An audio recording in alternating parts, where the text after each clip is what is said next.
Perfect, perfect. Come on, get me on the big screen here. Come on. How long does that take? Damn it, Sasha. I got it. Hold on. Now they want to play an ad. Really? Ah, there he is. There's the big dog. Okay. What up, unit? Oh, I see everybody. I got you, Sasha. I see everybody, man. I see JR9 Gaming. My man's up in here. Alexi's up in here. NJPW. James Shrimp Fajitas is up in here, man. Smurfy Tunes. CJ Iron. William F. My tried and trues are up in here, man. I'm a-keeping it. What up? Joseph. Popo Jr. made it. What up, Frederick? Jerry. Carmelina, Marie, Appleway, putting up the fucking bangers. WWE, AEW Marvel fans up in here. What up, K-Fitty? Goat, what up, Goat? What's up, everybody? Come on in. We got a lot to talk about. Clip 3. Play that back on 3, please. I like it. Perfect. I gotta get a coffee going, guys. We're gonna start this up in a second. We're gonna big press conference. I can speak. Big press conference just took place over in Las Vegas, man. Triple H making a match official. Let's do a hazelnut. Hazelnut Duncan. Let's get this rocking. Is that all right, Donnie the Demon? Is that cool, brother?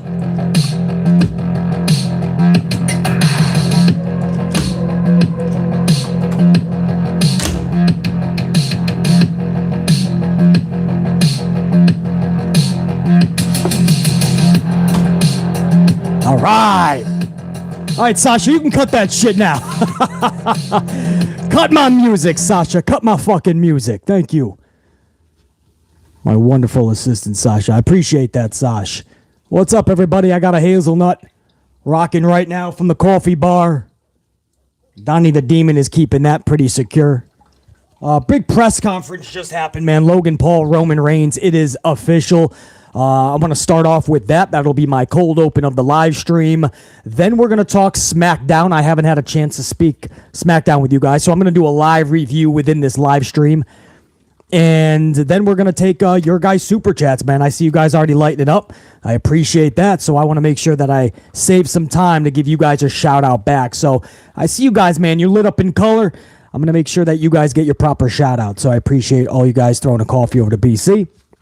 So I'm going to make sure you get that shout out. But first and foremost, man, big press conference. The wrestling community is throwing a temper tantrum. I understand Logan Paul is not what everybody thought was going to happen. It's what people, I guess, they don't want to see. They don't like the fact that he jumped the line. They don't like the fact that he's taking people's spot that could be in a championship match. I'm hearing a laundry list of reasons why people are pissed off that Logan Paul is taking on Roman Reigns. And this is where BC's going to, you're going to say BC just turned heel. BC's the bad guy now in all of this. I've always been the asshole. I've always been the fucking bad guy. Are you new to the channel? I'm going to be honest with you as I always am, guys. I don't know what you want from me. This is Crown Jewel. It's fucking Roman Reigns, Logan Paul at Crown Jewel. I'm good with it. I say let's fucking rock it out. I think they're gonna bang it out with one another. They're gonna fucking, it ain't gonna be flips and dives, but it's gonna be I'll tell you right now, man. I know it's gonna be a good match. I know it's gonna be entertaining as fuck, and more importantly, nobody is gonna get fed to Roman that should not be being fed to Roman Reigns. You guys want AJ Styles for what? So we can have a 1 month fucking build and then get toppled and then go back to the line? AJ Styles doesn't need a championship match, guys. AJ Styles needs good booking. I say this all the time on this channel. One of my favorites was the Big Boss Man. He never got a title opportunity Maybe once or twice in his fucking career. Maybe that was with the Authority when he came back with all black and he was with Vince. Maybe then the boss man got some title opportunity. Other than that, the dude was never really in the title picture, but he always had an interesting storyline. Whether it was the inmate nails, the former fucking, the Mountie, security, the Law and Order from Canada. It didn't matter. Boss man was always involved with something fun. The Heenan family and him. You don't need to be in a title match. You need to start being relevant, man. AJ Styles needs to fucking feel important again. He's one of the best wrestlers in the world. I don't want to see him get squashed at Crown Jewel because that's what's going to happen. If you guys don't know what's happening, let me inform you. You may not like this. I'm going to be the fucking bad guy, the messenger here. But the messenger is going to be the bad guy even more. Roman Reigns is not dropping any fucking title before 2022 is up. He's not dropping this motherfucker until 2023. Whether it's The Rock or Cody Rhodes, take your fucking pick. I say he should drop both belts differently, separate occasions. Cody Rhodes definitely has to be one of them. But he's not dropping a fucking title before 2022. So you're just going to feed him somebody for Crown Jewel. Why? Why would you do AJ filthy like that? The dude's already trying to get relevancy. Just put him in a good storyline and have him come out with a W at Crown Jewel. That's all I want from AJ. Bobby Lashley, I want him to be booked like a fucking champion. Like a United States champion. I don't need these guys to be in a championship match just to say they're in a championship match and Logan isn't. I think we're tripping over ourselves. We're pissed off because other people can get the opportunity is what I'm hearing. The opportunity to what? Get their fucking dome piece speared off by Roman? Cesaro got the opportunity. Ask him what happened after he got the opportunity. Finn Balor got the opportunity. Ask Finn Balor what happened after he got the opportunity. Big E got the opportunity. Ask Big E what happened after he got the opportunity. Ask them all what happened after they got the opportunity. Ask them. Logan Paul will lose at Crown Jewel. Nobody of relevance will be fed to Roman. It'll be entertaining. The next several weeks should be. This is no harm, there's a million problems in pro wrestling. We're trying to get WWE on track. We're trying to help Triple H. It's finally back on the tracks. We're trying to give it a nudge for Triple H. And this is what you're going to hammer this guy on? You're going to fucking rake Triple H under the coals. You're going to fuck with this dude who has been trying his ass off for you guys for the most part. And this is what you're going to fuck with Triple H on? Come on, man. You're going to throw a fucking temper tantrum for Crown Jewel?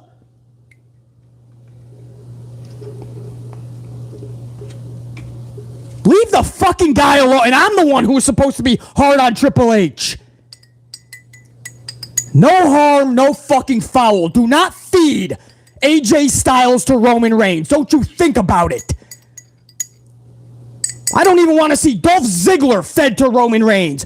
The way they did this is more than fucking believable.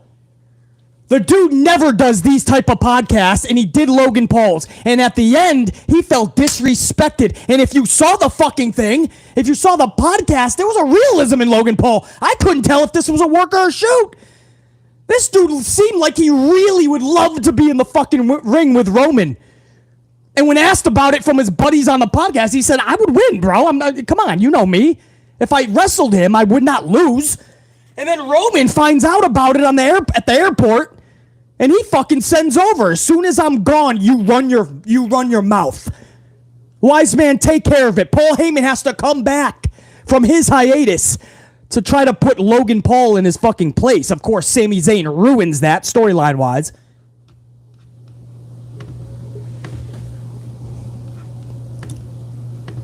How the fuck? And then this press conference. How many times we do press conferences like this?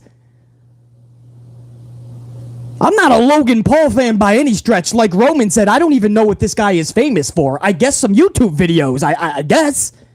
I don't know. I've never, and I mean this, guy, this isn't even this isn't a laugh. I mean, it's probably funny, but it's not even a laugh. I've never seen one of this guy's videos. I don't know. I've never seen any production of him and his brother. I don't know Logan Paul's history or background. What I know is this guy had a fucking damn solid match with The Miz. I guess he's had 2 matches so far, correct? Because they're claiming this is his 3rd. So he's got a match coming up with Roman. I know he's going to fucking knock it out of the park. Roman looked so pissed off at that press conference. This is what I honestly have to fucking do. I'm going to do it, and I'm going to smash. He said, I'm going to toy with him for a few weeks. This is what's going to happen. I'm going to toy with him, and then at Crown Jewel, I'm going to smash his head off. Logan Paul got up to the microphone at this press conference, and he fucking, very real, said this is going to be a week after my brother fights. I guess his brother is in a fight. Is that boxing, UFC, something? I don't even know what his brother's doing. But his brother is in a high-profile fight, and then a week later, he's going to be in this high-profile championship match. And he said, this is what me and my brother do. I don't need to start from the beginning. I always have these expectations that I can do anything, and that's why I went the distance with Floyd, and that's why I know I can take out Roman. If somebody just gives me a damn chance, and Triple H is like, well, shit, I got Crown Jewel coming up. If you really feel like that, I'm going to give you the fucking marquee because I see something in you. Triple H said that shit. I don't know, like, am I supposed to come on here and bash this for what? The reasons we always bash every company because people are getting championship matches when they shouldn't, that's going to be to the end of time. We're going to scream till we're blue in the face. Or we look like Donnie the Demon.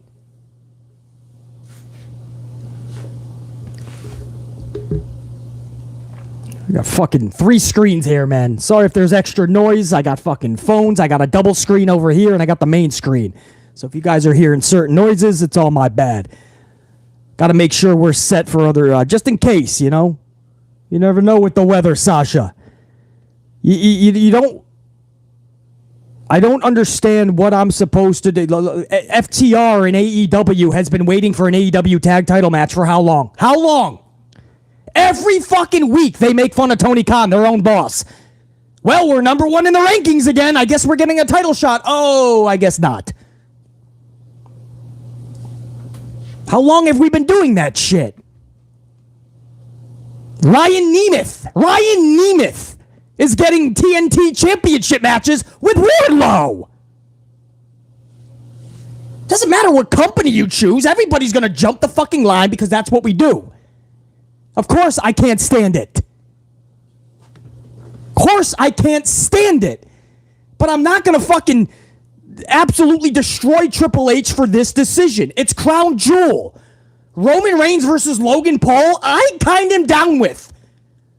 That's a match I have not seen before, and I just know it's going to be really good. Sorry, not sorry, man. If you're not down with it, I understand a little bit. I understand. You just don't like Logan. He jumped the line, and you think that it would be better with AJ Styles or a Bob Lashley or somebody else that could use the spot. And get what? Destroyed and then back to the beginning of the line. That's what happens. Let Logan get fed to him. He's not dropping any titles before the end of this year, man. It's going to be 2023. The temper tantrums that I'm seeing in the community, for what? Logan Paul can wrestle. If you don't like it, cool. I'm down with that, bro. Right? Everybody's got opinions. Everybody has likes and dislikes, what we're into, what we're not, different strokes for different folks. I got you. I'm not going to rip you if you just don't like the match. I got you. Right? There's plenty of matches BC can't stand and a lot of you guys like, and vice versa. Right? But if you think like this is just bad for business and it's going to ruin people, You're just wrong, man. This is not bad for a bit. This is really good, actually. And on top of that, it ruins nobody. AJ should be in meaningful storylines right now. He doesn't need or not need Logan Paul to be in a championship match. If AJ Styles is not being booked correctly, that's on AJ Styles and his immediate booking team. Who is that? Is that Triple H? Is that Creative Writer 617? Is that Vince McMahon and Brucey in the corner? They snuck into the building and they're still booking AJ? You take that up with AJ. AJ should be sticking up for AJ. I don't need to see him next month taking a fucking L to Roman. That's not building up AJ. Give them storylines. You don't need a world title to be over in pro wrestling. You don't even need to be in a title picture to be over. Big Boss Man has shown you that. And so many others past that.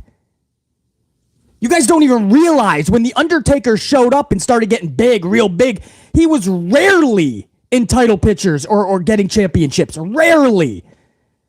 Not until Attitude Era-esque and when he started doing the American Badass shit. Then he started getting championships. He was a little bit more normalized. A lot of wrestlers never saw Roddy Piper. Chat, how many times did Roddy Piper get the WWF Championship? Can somebody tell me? I think it was 0, wasn't it? Somebody in the chat, JR9, somebody, fly out some info for me if you don't mind. I think Roddy Piper never ended up with a world championship. 0, I'm getting. Exactly, so I'm correct. Roddy Piper never had that shit. Roddy Piper was always involved in awesome shit. He didn't have to be with Hulk Hogan in some form around WrestleMania 1. He didn't need that. Roddy Piper was always involved in awesome shit. So many motherfuckers you could talk about that were just always immaculate. And you never even put a championship on them, bro. AJ Styles needs to be booked correctly. Bob Lashley with the fucking U.S. Championship just needs proper booking. I still feel with the championship, Bob Lashley, and he's got more W's than L's, trust me. Bobby Lashley's win-loss record, he's got a ton of wins. So you're saying, well, BC, he's booked correctly. No, because there's still a lack of care. Nobody gives a fuck about Bobby Lashley. Look at Wardlow. Where the fuck is Wardlow? Put him on a milk carton. Oh, he's on Rampage, basically. Tony Khan is helping to ruin Wardlow. Just last week, Wardlow said, I'm back, and I heard what all you guys were saying online, and I'm going to show you all that I'm the beast. With the fucking TNT Championship. Where the fuck's Wardlow? And after he says that 2 weeks ago, he was off of Dynamite this week, and then he shows up on Rampage to help Samoa Joe, and now for Grand Slam, we're going to get a tag team match with your TNT champion. Just like at All Out, Wardlow was in a 6-man fucking match. No title defense. That's how you book your monster Wardlow? A 6-man tag before All Out on Dynamite, and then a 6-man tag at Dynamite, and then a tag team match with Joe at Grand Slam. Is he going to defend his fucking title in something meaningful this year? This year, is Wardlow going to defend his title in a meaningful fucking storyline? Because I'm just asking for a friend of a friend of a friend. And myself.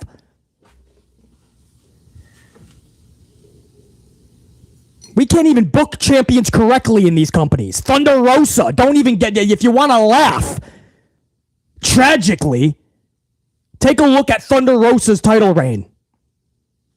Resembles fucking Asuka's from a few years ago when she just held the hand of Lana and then Charlotte Flair.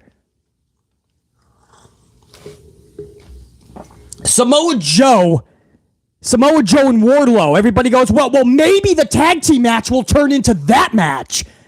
Champion, right? What is Samoa Joe? Like ROH television champion or some shit versus TNT. Do you guys realize that Samoa Joe, he comes back for 3 to 5 weeks and then he gets injured for 3 to 5 months. Then he comes back for 3 to 5 weeks and he gets injured for 3 to 5 months. And every time he comes back, he looks worse and worse and worse. The truth is Samoa Joe is going to have to retire soon because he's ending up fucking looking horrible. And you want this guy to get fucking powerbombed 20 times? I know, we love Samoa Joe. Samoa Joe is too injury prone. He can't have a string of 5 matches without getting injured. Guys, that's the fucking truth. You don't have to believe it. I'm right, you're wrong. I have the facts. I've taken a look at his last 6 fucking matches, which since April was in AEW, supposedly. ROH. And you know why he only had 6 since April? Because he just came back from injury for 3 more fucking months. But no, because we love Joe, we just go, who cares, basically, if he gets injured? I care. Just so you can mark out and yell, this is awesome, I gotta see this guy break another fucking bone or get another fucking concussion? Because you want to see one more match. One more match. Samoa Joe is gonna fucking break every part of his body because you want one more match.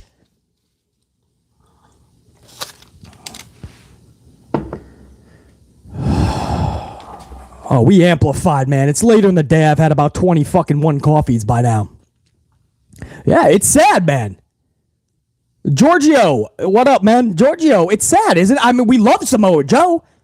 My words are ever so true, though. He's getting injured at long periods at a time, all the time. The guy can't go anymore like he used to. Once in a while, he has these glimmers of hopes, and then boom, he's on the shelf again. It's sad. But some guys are just too injury prone as they get older. You know, Samoa Joe is one of those dudes. It looked like that WWE noticed that, and they didn't want this dude competing anymore. Tried to give him another chance. It went south. And AEW gave him a chance. That's awesome. But he got injured just like that. Gone 3 months, comes back, and here he is. Wardlow is going to put him on the shelf for 10 fucking months. And Wardlow should not be the guy to do that by accident. Because then he's going to get a lot of fucking hell. Oh, Wardlow is too rough. No, Samoa Joe was just too weak. His body is giving up. It happens. My point is, champions are not even booked correctly, man. So what do you think people like AJ Styles and the Dolph Zigglers and all that fucking... You hope that Johnny Gargano will keep being booked correctly.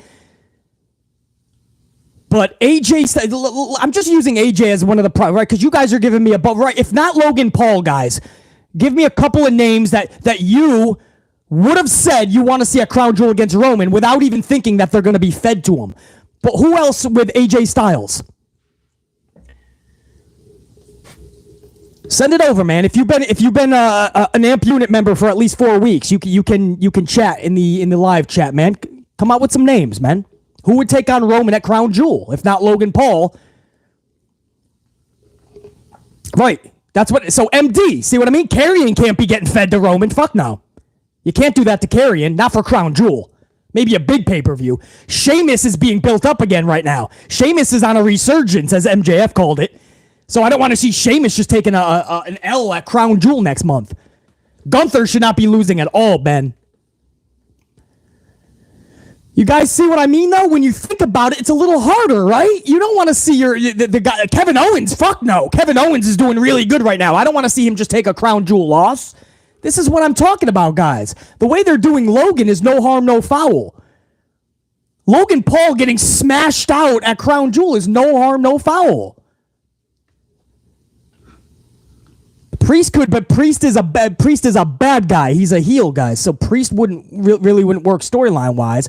Ricochet could, but it looks like they're trying to give Ricochet a second chance. It looks like Ricochet is stacking up W's. Do you have him stack up W's until he gets to Crown Jewel and you get smashed out? Because then I see a Cesaro Finn Balor situation where they lose to Roman and then they're right back to the beginning of the line because nobody takes it seriously.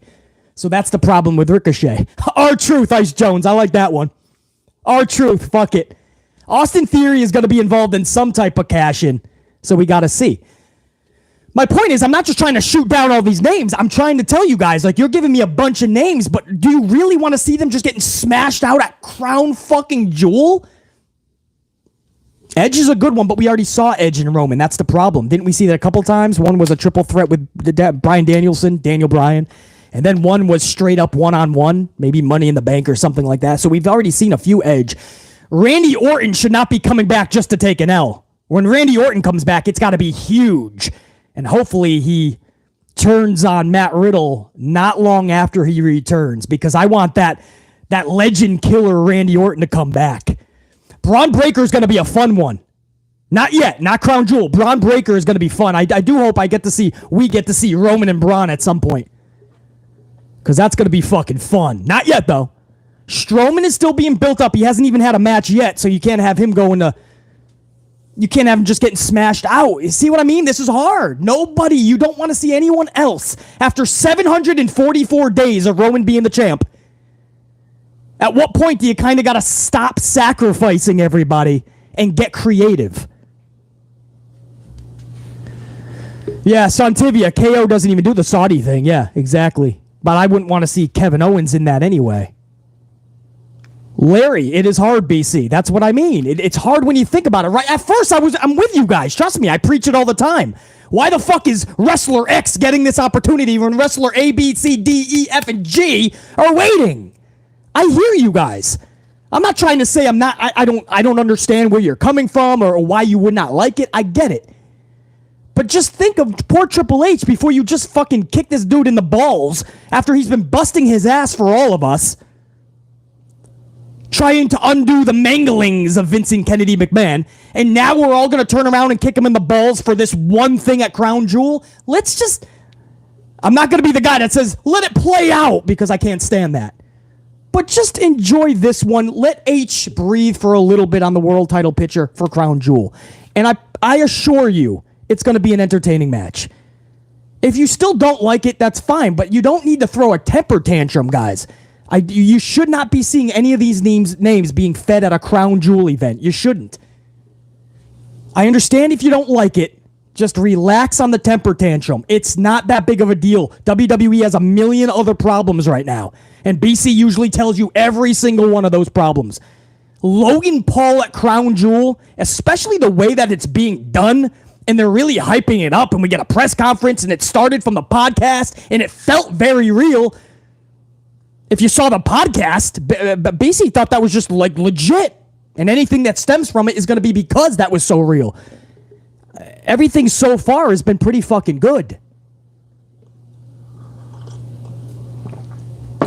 This is one of those things where, we'll see, man. We'll see. But if you thought BC was just going to be like ripping this apart, no way. This is actually, in all honesty, this is actually one of the best things they could have fucking done. Because people are getting tired of people being fed to Roman. We know that they do not want Roman to drop any fucking title before 2023. So what the fuck else do you do? I mean, you have to start building people up, which hopefully they do with Styles. They started that already with Ricochet. Bobby Lashley has the W's. He just doesn't have the booking that we care about. Hopefully that changes. Braun Strowman, is he really back as a beast full time? Or is he going to be fucking jobbing out in the next 2 weeks like they always have him doing? Without a Vince, supposedly, we'll see what H does with him.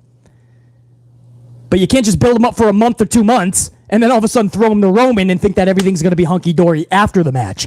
You can't feed Drew McIntyre again. Drew McIntyre escaped Clash at the Castle, and he didn't lose that much. He did not walk away with the title. Did his image, did his prestige drop a little bit? No question. Did he feel as important this past Friday than before Clash at the Castle? No, Drew McIntyre did not. So he even got hurt by losing to Roman or not walking away with the title. You don't want to see Drew go again at Crown Jewel just to lose again. You can't damage these wrestlers, guys. If you don't like it, you don't like it. I'm not here to convince you.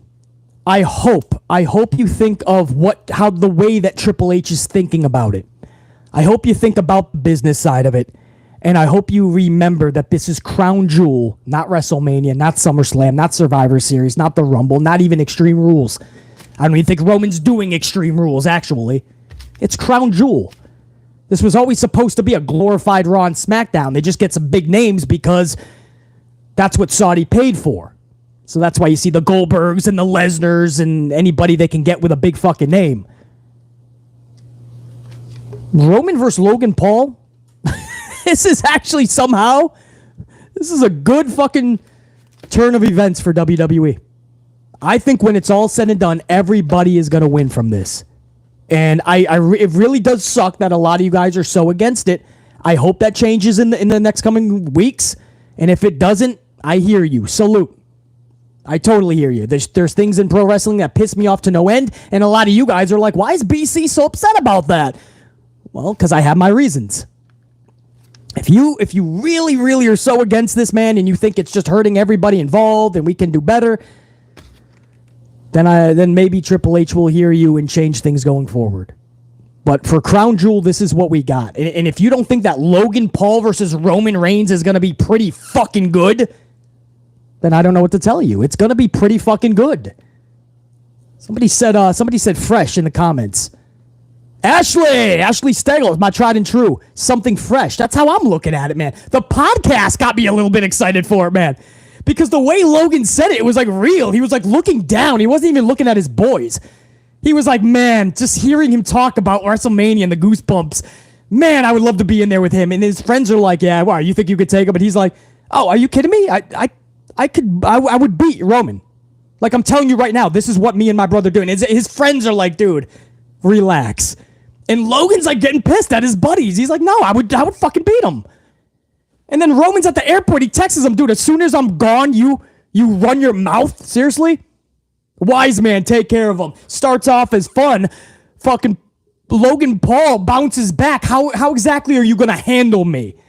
So now Roman knows this isn't just fun and laughs. He's got a situation on his hands. He sends Paul Heyman on SmackDown, and we're going to talk about it in a minute.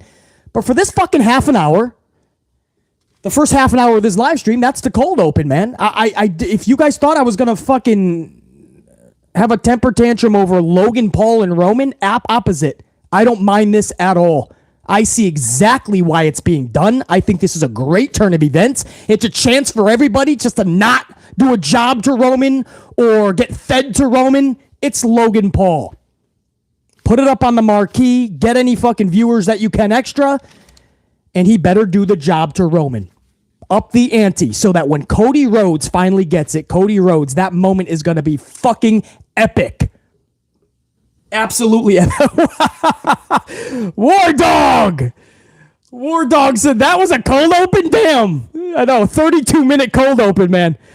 I'm not like anybody else in this fucking, in this community. Oh, that's funny, man.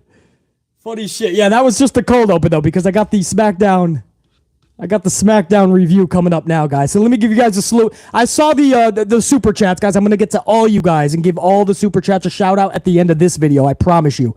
So I see that you guys are lighted up in color when you do a super. I'm seeing you guys, man.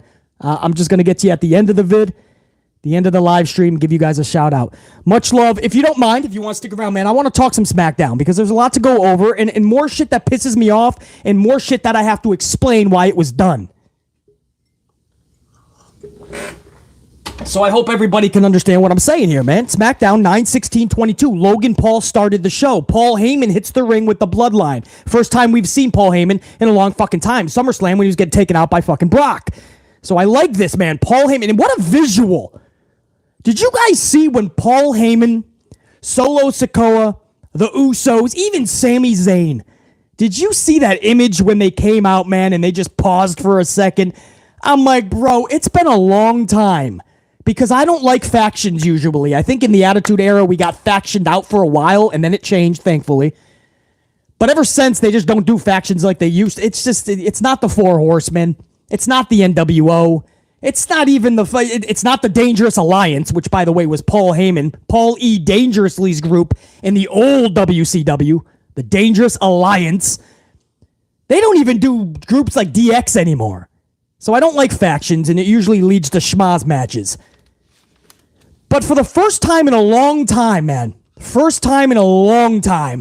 I looked at this visual, and you saw Paul Heyman and just the Bloodline as a whole, and I was like, damn, that feels special. That looks special. That's badass. So they come out, and this is without Roman, by the way. There wasn't even a Roman Reigns there. They come out.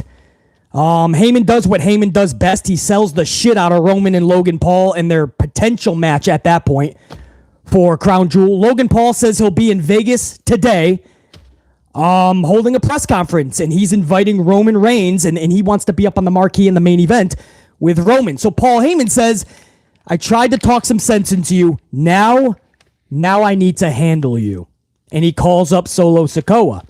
Sikoa is getting up in the apron. Now we're looking at Sikoa and Logan Paul. Now Roman Reigns and Logan Paul, I'm into that. Now, I mean, I just want to see that match. I don't need to explain myself anymore other than that 30-plus minute cold open. I want to see that. But I also wouldn't mind seeing Solo Sikoa versus Logan Paul. And it helps because Logan Paul can go in the ring. And Logan Paul really does want to be the best, even though we know he shouldn't be beating people like Roman and not even Solo. But I didn't even mind seeing them come to blows.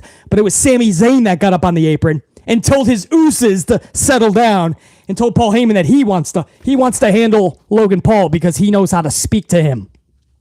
So Sami goes up to Paul. Paul doesn't even let him fucking speak. Just gives him it was weak, but he gives him a right jab to nearly the throat of Sami. Sami goes down. He's not knocked out, but he's shaken up. Again, it was a weak right jab. Logan Paul can do way better than that, man. But Sami gets dropped. Logan stares over Sami and says, handle me, Sami. How you going to handle me? Handle me. How you going to handle me? And then all of a sudden, the Bloodline gets up on the apron. They're poised to attack when Logan Paul's able to get out of the ring when they're about to attack. Ricochet comes out because Ricochet is about to have a match with, who's Ricochet? Sami Zayn. So we go to commercial break with Logan and Ricochet in the aisleway. Bloodline in the ring, pissed off that they didn't capitalize on getting Logan Paul when the numbers were in their favor. So Roman's going to be pissed about that, evidently. But Sami Zayn once again fucks it up. Solo still likes Sami, though. Usos are having a problem. At least Jay is. So I didn't mind that first segment at all. I wish it ended better, but I didn't mind it at all. Crowd-wise, crowd was impartial to it. They weren't booing this segment. They seemed to, most of them were into it. The whole night, the crowd was a little off. So, I mean, I didn't mind this at all, man. Paul Heyman and Logan Paul on the mic, they didn't shit the bed. I like Logan Paul, too, fucking smiling and smirking. I mean, this is a dude who seriously thinks he can take out the tribal fucking chief, 740 some odd days of a champion. You would believe that he's so fucking cocky that he's fucking smiling in the face of Paul Heyman and even in the face of Roman. You would believe that. It's not like Finn Balor coming out down the aisle in his whitey tighties and his little pop collar leather jacket, smiling at everybody. It's not like Raquel Gonzalez smiling at everybody. Ronda Rousey smiling at everybody. Cut the shit, Tony. Stop fucking smiling. You look like an idiot. But Logan Paul, it makes sense. You believe that that's the exact fucking person. Arrogant, cocky, conceited. Literally thinks he can beat anybody on the roster at any time, I bet. Smiles when they try to warn him. I don't mind that at all, man. Some people want to say, what a horrible first segment. I failed to see the horrible part of it. Except for the finish, which, Sami just takes the fucking drop, and then Ricochet comes out. Now, Ricochet, I'm glad Triple H is giving him some W's collectively, consistently. But it's going to take a lot more than just W's. As I say all the time, AJ Styles has a lot of W's. Doesn't mean that he's been booked properly or we give a fuck about one of the best wrestlers in the world, AJ Styles, today. And that's sad. It's a shame. Ricochet, it's going to take more than just W's. He's going to have to be in something meaningful, and you're going to have that level of connection and care.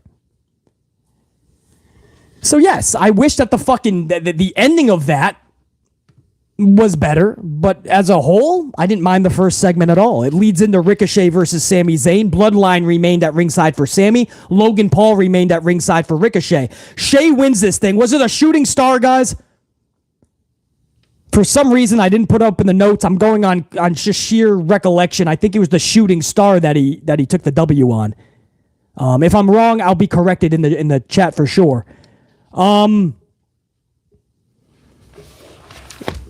Yeah, DJ, this is old school Ron. I'm a big Ronda fan, for those of you that are new to the channel. That's true. But don't worry, relax. I'm the first one to admit she's been booked horribly in WWE. Horribly. I just like a badass motherfucker who talks a lot of shit, backs it up. I love that shit. So old school Ronda, I used to love that, man. And I had high hopes, and I still do. I hope that Triple H can rectify Ronda Rousey, but I love Ronda Rousey, man. Shooting Star, yes, it was. Thank you, guys. So Ricochet defeats Sami Zayn with the Shooting Star. Post-match, he and Logan celebrate. The Bloodline is pissed.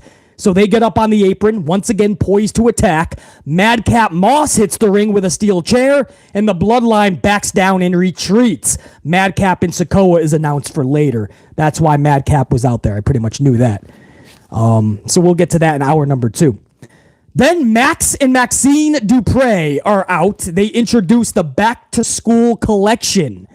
So Mansoor and Massey are coming. Guys, this was hilarious, man. Corey Graves made BC laugh for 3 straight minutes.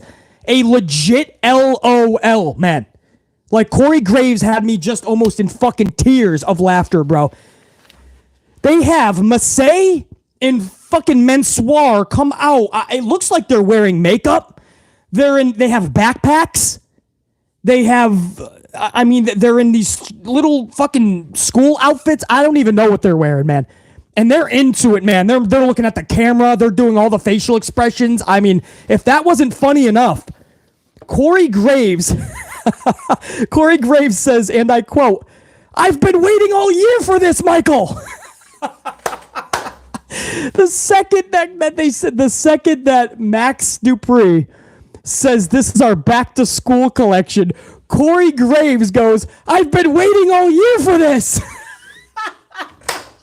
Michael Cole goes, "Wasn't back to school a month ago?" And Corey Graves says, "Fashion is timeless, Cole."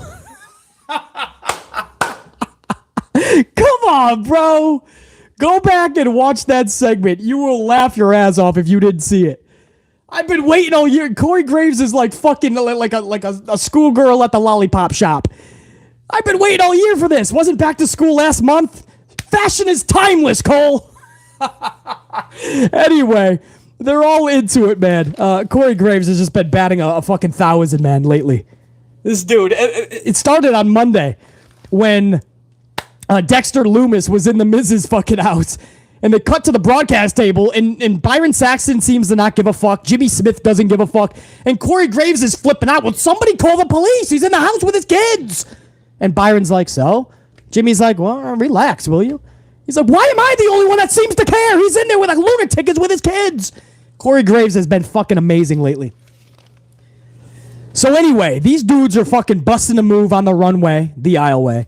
All of a sudden, Braun Strowman's music hits. Now, if you guys could see the look on their face, man. Mace and Mansoor, they fucking played that beautiful. Their face just fucking stopped. It was one of the funniest images you're going to see all fucking year in pro wrestling. And they were just like, oh, shit. Braun Strowman comes out like a bat out of hell. Storms these motherfuckers, takes them out like literally a Mack truck taking out a bunch of fucking lollipop kids from the Wizard of Oz movie. We represent the lollipop kids, the lollipop kids. You ever see that movie? Fucking a Mack truck just taking out all the lollipop kids. Braun Strowman annihilates these poor dudes. Listen, Max has been teasing LA Knight. You need to separate these fucking guys and change it up now because they were annihilated last night. There's no coming back from that shit. And that's the best part, man. Max, he gets on the mic and he says, and I quote, Max Dupree. He says, we're in Anaheim, just a stone's throw away from LA. And he stops. He seems to lose concentration after mentioning LA. Yet another massive tease that we're going to get back LA Knight. And that's big because if a lot of you guys didn't watch NXT or this dude before he even went to NXT, LA Knight is a character that can absolutely help put the company on their back and give us intriguing storylines. Max Dupree was going to have to work 67 times harder. LA Knight has a fucking stone cold vibe to him. I'm not saying he's stone cold, relax, but he's got that vibe. The way he walks, the way he talks, the way he carries himself, the way he wrestles. He's LA Knight. He was never supposed to be Max Dupre.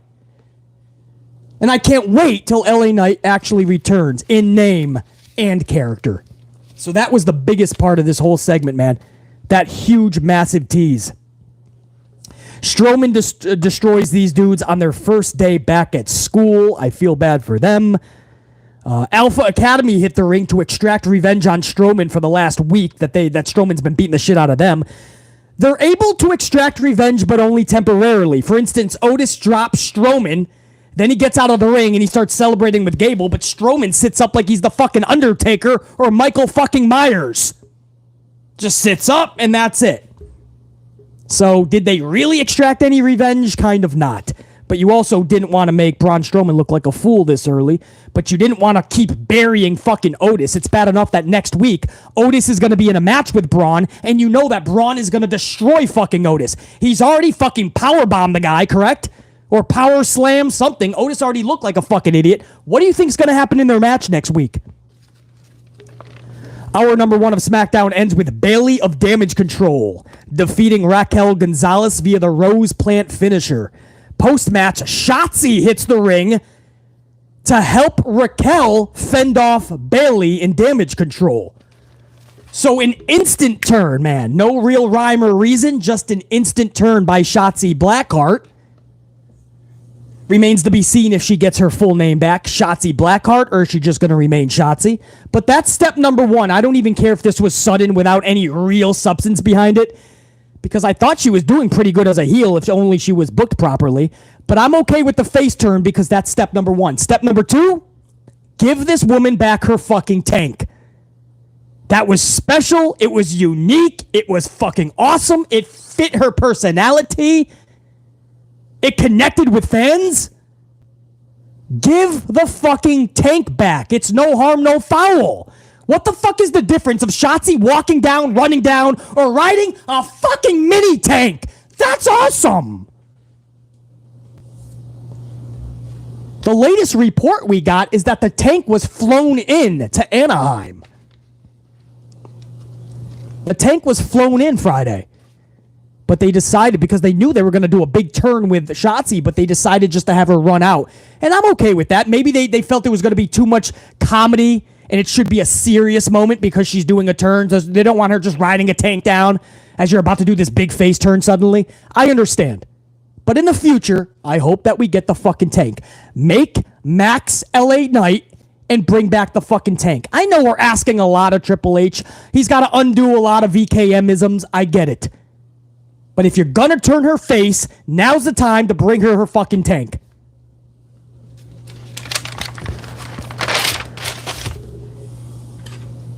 Salute unit.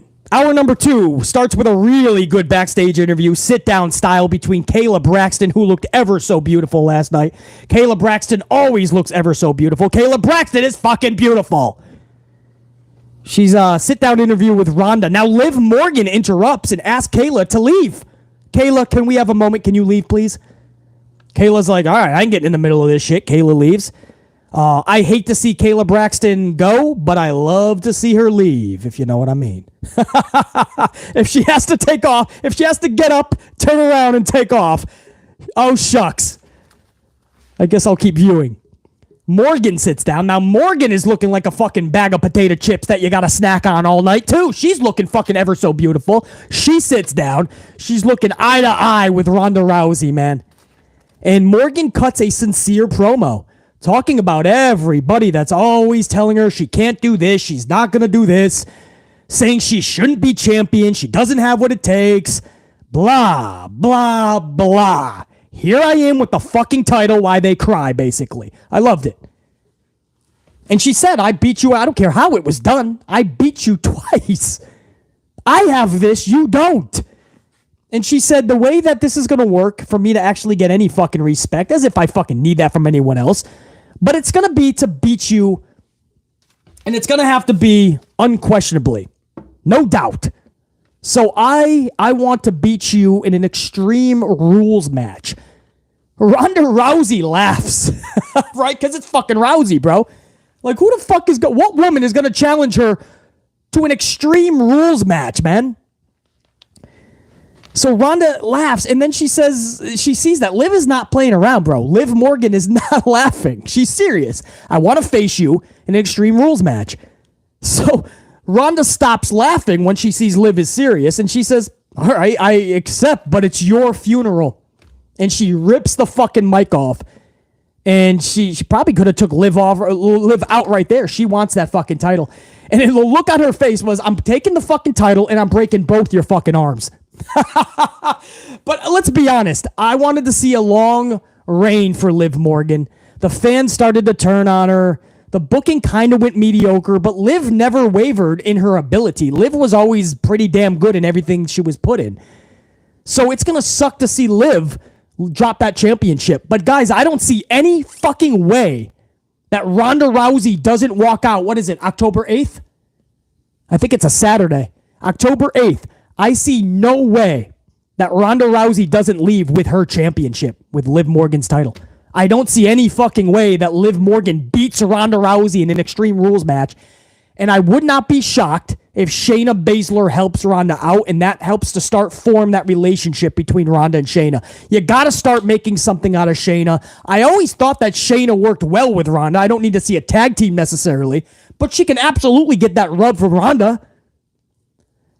And Shayna, you have an in, right? There's a little bit of story there. She took out Shayna.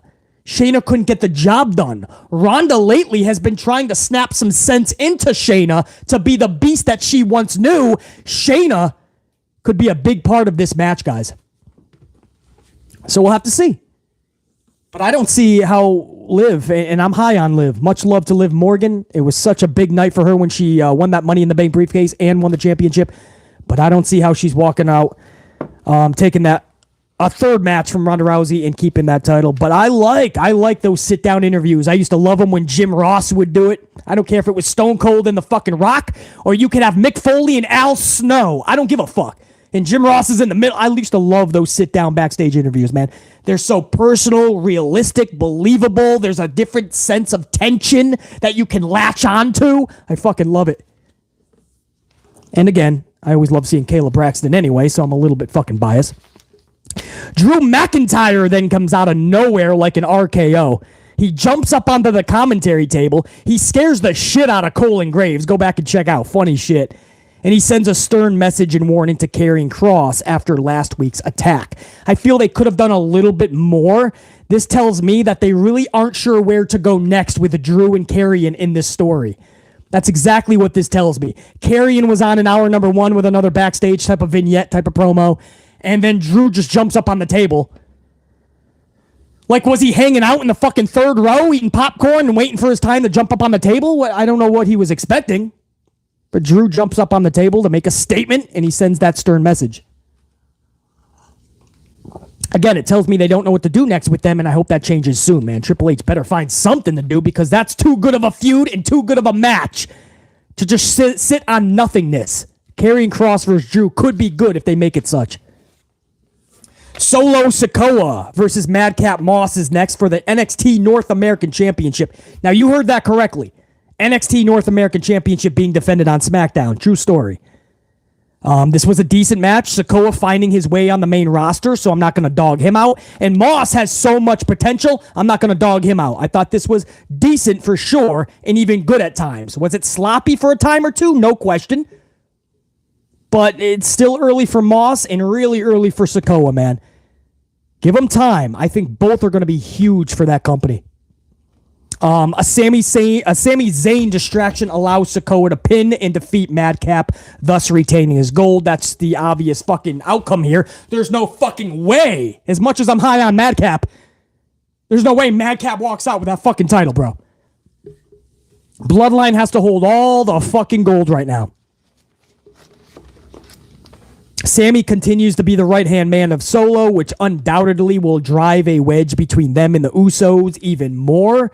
Jay is already about to blow a gasket with Sami. This is just going to fucking irritate him even more. So that's the real storyline here, man. The little wedge between the Usos and their younger brother Solo and Sami, who seem to be a little bit fucking bonded. And it's so natural and realistic, right? Because if you're Solo, What's Solo, guys? Solo's like 8 years younger than the Usos, correct? And again, if I'm wrong, somebody can correct me up there. Thank you for the ups, guys. I just saw we're about to hit 200 live on the ups. I appreciate that. That'll help the algorithm. I forgot to mention that. Thank you. Let's hit 200. Let's go to 300. But I believe he's 8 years younger. So you would believe that his whole life, Jimmy and Jay, and they're twins, so that's even extra hard. But they were always a unit. They were always together. In 8 years, if you guys have younger brothers that are 2, 3, 4 years younger, you know how they are. They can be pests, right? You don't want them around, you and your friends. Imagine being 8 years younger. I mean, Jimmy and Jay were doing everything together, playing sports, going to the movies, going to the mall, fucking chicks upstairs. Who the fuck knows? And little Solo was probably out on everything. Now Solo has somebody he can confide in, Sami Zayn. It's believable, man. Am I reading too much into it? Probably, but that's what makes BC so good at what he does, because what I do is I try to dissect, to extract any semblance of realism I can pull from a feud, and it helps BC enjoy it more. That's why I don't mind Logan Paul and Roman. I see so many reasons why this would actually happen, and why Logan Paul would have a smile on his face like the sarcastic prick that he comes across as. And Roman's extra pissed off because he doesn't like that sarcastic smile from that prick. So I love this wedge storyline that we're seeing between the Usos, Sami, and Solo. Fatal 4-way shmoz tag team rematch ends the night. This was a number 1 contenders match. Same match we saw before. We didn't get an outcome, so we're going to see it again. Hit Row versus the New Day versus Imperium versus the Brawling Brutes. Viking Raiders not in this match because one of them, I think, is it Eric? One of them is injured with a foot injury, and they're going to be out indefinitely. So just like Samoa Joe, they're always getting injured lately. Even if they do get any semblance of a push, the Viking Raiders are right the fuck back. I say when they come back in 2 to 3 months, whatever it is, I hope Triple H makes them the War Raiders, the War Machine. We'll see, man. But if you're going to make them new and improved, actually make them new and improved. Sometimes making something new and improved is going back to the beginning. War Machine. Because right now, they're the broken machine. Every 3 weeks, they're getting injured.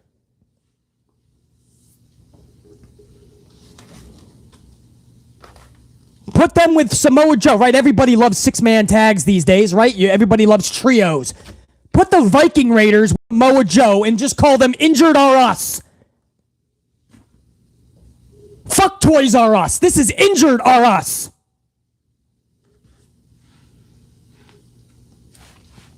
Anyway, the Brawling Brutes end up pinning, I think it was Xavier. I think they pinned Xavier. It was definitely New Day. And the Brawling Brutes are now going to go on and take on the Usos. The problem is, if you set aside Sheamus's new resurgence and people actually cheering for Sheamus, isn't the Brutes heels? Chat, is Ridge Holland and PD Dunn Butch, aren't they still labeled as heels? So they're just going to take on the Usos? The Brutes are faces, Jer9. Okay. When the fuck did that happen? Because of Sheamus? When was the face turn? I don't understand. When did I miss the face turn? I don't look at that. I don't look at Ridge Holland as a face. Because he broke Big E's neck. I know accidents happen, but that wasn't the first time Ridge Holland was reckless like that, man. Ask Johnny Gargano. When did it happen? Was it just because Sheamus was getting heroes? A fucking face chance? Imperium made him faces. What the fuck? Imperium, what'd they do? Just beat him up? Wow, I don't know. I don't know what Ridge Holland is going to do as a face. Am I supposed to show up to a live event and chant for Ridge Holland? PD Dunn we love, but I'm not going to fucking cheer for Butch. Little kids going, we love you, Butch! All right. Well, yeah, the Imperium thing, pile driver, yeah, because Imperium and it's still that's a weak face turn, guys. I'm not buying that shit. That's a weak face turn, bro. I don't need Ridge Holland and Butch The fuck am I going to do with them? What a shitty face turn. Well, they're still heels to me because they don't do anything for me. All right, so there you go. The Usos are not going to lose this, so the Brutes are just going to fucking lose this match, and then we'll see, right? Next week, by the way. Not even a pay-per-view, guys. So Triple H is continuing this thing that Vince McMahon always did, man. Championship match right on TV. Why the fuck? You got Extreme Rules coming up. You got the Crown Jewel. You got two things coming up in a month. October 8th is Extreme Rules, and then November, 5th or some shit like that. I think it's November 5th. 3rd, 4th, or 5th is Crown Jewel. Well, just save it, man. Build it up. That's how I always say storylines, right? Like, BC doesn't give a fuck about the Brawling Brutes. I don't. Sheamus right now is getting better as far as fan reception and making us care again. So that's great for Sheamus. I really do not give a fuck about Butch, other than the fact that he's slowly turning back into P.D. Dunne. That's it. And Ridge Holland does nothing for me. So make me give a fuck. Next week they're already having the match and they're going to lose? Or are we going to end in a shmoz so they can do a rematch in 2 weeks? So then we get the same fucking match 2 weeks in a row. I call that Vince McMahon booking. I mean, I'm not just hooting and hollering, man. Let it play out, BC. Well, I have no fucking choice. Of course I'm going to let it play out. I have to let it play out. I have no choice. But I'm saying that there's only two things that can happen. They're going to lose up front next week, so they don't even have a chance to build anything. They're just going to be thrusted into a tag team match, which they're going to lose, and be just as irrelevant than before the tag match. Or number two, there's a schmaz ending, and we get the same match the following week.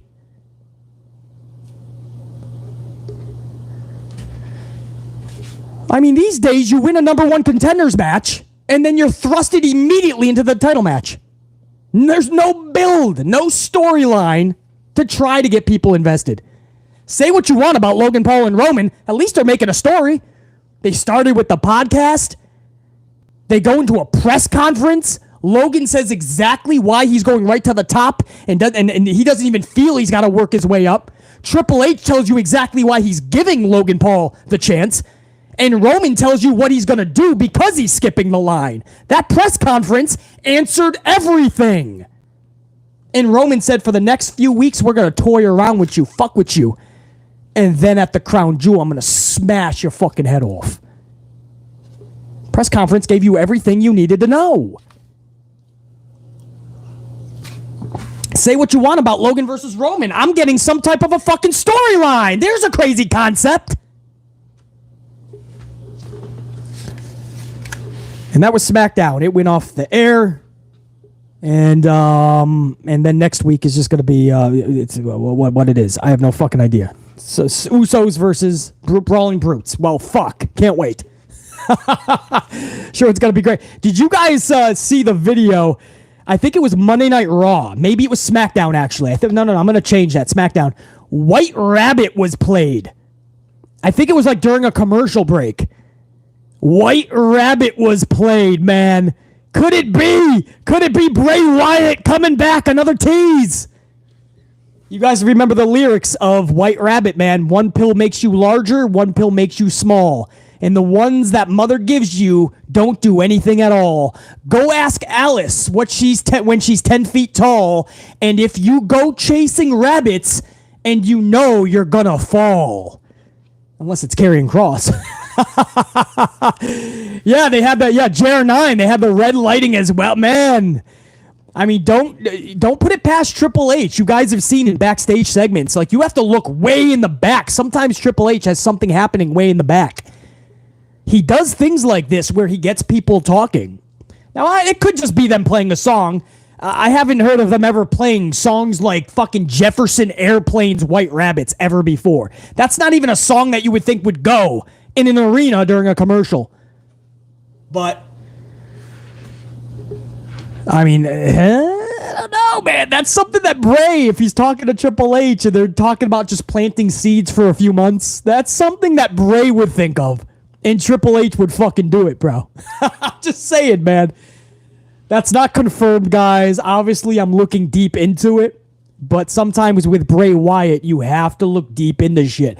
Bray Wyatt does not do anything. Wyndham Rotunda does nothing without 8,000,000% creativity put into it. Not 100%, 8,000,000%. It's just how his mind works. Triple H recently, Paul Levesque said that's one of the hardest things to work with Wyndham on. One of the reasons it's hard to work with Bray Wyatt, Wyndham Rotunda, is because he's so fucking creative that he starts changing so much of his shit because he wants to make it better and better and better. And before you know it, H is like, no, we have to settle on this. That's why Vince McMahon and Bray would always butt heads. It was a father and son relationship, but sometimes Vince wanted to put Wyndham Rotunda through a fucking brick wall. And there was times where Wyndham Rotunda wanted to put Vince through a fucking brick wall.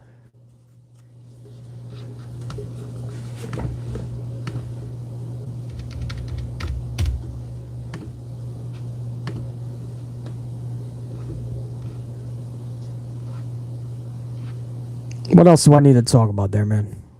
I think that's it. For now. I'm going to let you guys, man. It's getting late into a Saturday, man. We've already been on the air for over an hour. So I think that's a good time to maybe not start another story. I'm going to stick around for a few more minutes, man, to give a shout out to my tried and true super chatters out there, man, that threw a coffee over to BC. I appreciate that shit. So what I want to do, hopefully I don't fuck this up, but I still got Sasha here, man. She's doing other business too. So I should be able to get this on the bigger screen so I can get you guys. Hold on, man. I'm going to try to get this on the big screen here. I got it. Godswilla, I see you, man. With a 5-spot coffee. Let me give you a salute. Salute, dog. Godswilla. I like how they're treating this like a UFC or boxing match, BC. Godswilla, yeah. Logan Paul, Roman. I love what they're doing here. I love how it stemmed from that podcast. There was so much realism involved.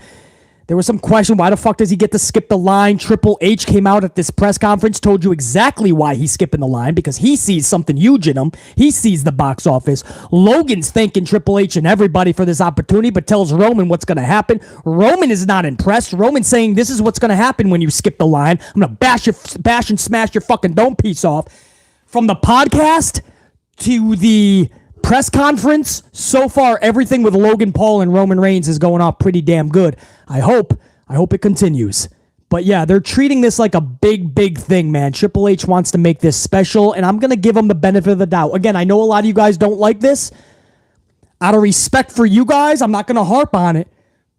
But I hope you don't dog out Triple H too hard on this, man. I see exactly why Triple H is doing this.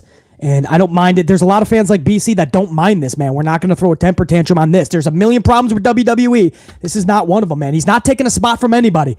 AJ Styles and people like that need good booking. It doesn't start with a title match just to be fed to Roman, flat on your back, 1, 2, 3, and go back to the beginning of the line. No, don't do AJ dirty like that. Kevin Owens doesn't even do Saudi Arabia, but if he did, I wouldn't want to see Kevin Owens there. I wouldn't want to see Karrion Kross. I don't want to see Drew lose again like that. Nobody deserves to be fed to Roman right now at a Crown Jewel. Logan is the best fucking option. Love it.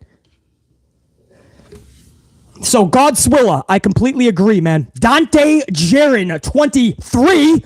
Dante! What's up, brother? BC is super amplified right now, man. I've had a lot of coffee. So Dante Jaron 23 just got 10 shout outs. $1.99. Dante, thanks for the coffee, brother. Headed to see Wu-Tang. Wu-Tang Clan ain't nothing to fuck with. Wu-Tang Clan ain't nothing to fuck with.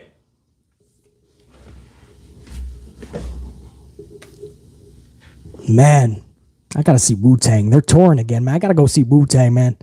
That's BC's youth right there, man. 80s Coke Rock and Wu-Tang. Go figure. Dante is going to see Wu-Tang. We'll try to catch the vid later. Dante, it'll be up on the channel, man. Have a great time. It's Wu-Tang, bro. You're going to fucking have a blast. Salute, man. Party it up. Kevin MD. 5-spot coffee. Kevin. Remember Home Alone? Oh, we didn't forget anything. The garage. It was the garage. That's what it was. I forgot to close the garage. Are you sure that's it? Gotta be it, right? Kevin! Kevin MD says, come on, man. Logan Paul and the Tribal Chief. I knew it would happen because of the podcast Impulsive. Yeah, man. Now, I don't know if you're for it or against it, Kevin, but give it a shot, man. You know, honestly, Kevin MD, even if you don't like this, man, I promise you, I can promise you, it's not hurting anyone else, man.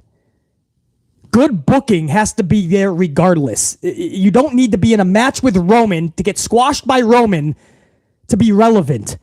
Nobody deserves that anymore in 2022. He's going to lose the belts in 2023 anyway. Logan Paul is actually a damn good option. It's a fresh match. It should be really good. So I hope you cannot like it, but I hope this isn't like at the top of your list for fucking things to have a temper tantrum on. Because WWE has a lot more fucking things that we could get fucking amplified on. Kevin! Come on! Much love, respect, brother. Ashley Steggles, what's up, dude? Ashley 899 says it's Saturday night and you know what that means. Oh, old school Brody. It's Saturday night, you know what that means. It means it's time. It's time. Old school Vader, too. Ashley, you got a lot of fucking hidden eggs in this one. It's Tom. It's Tom. It's amplified Tom.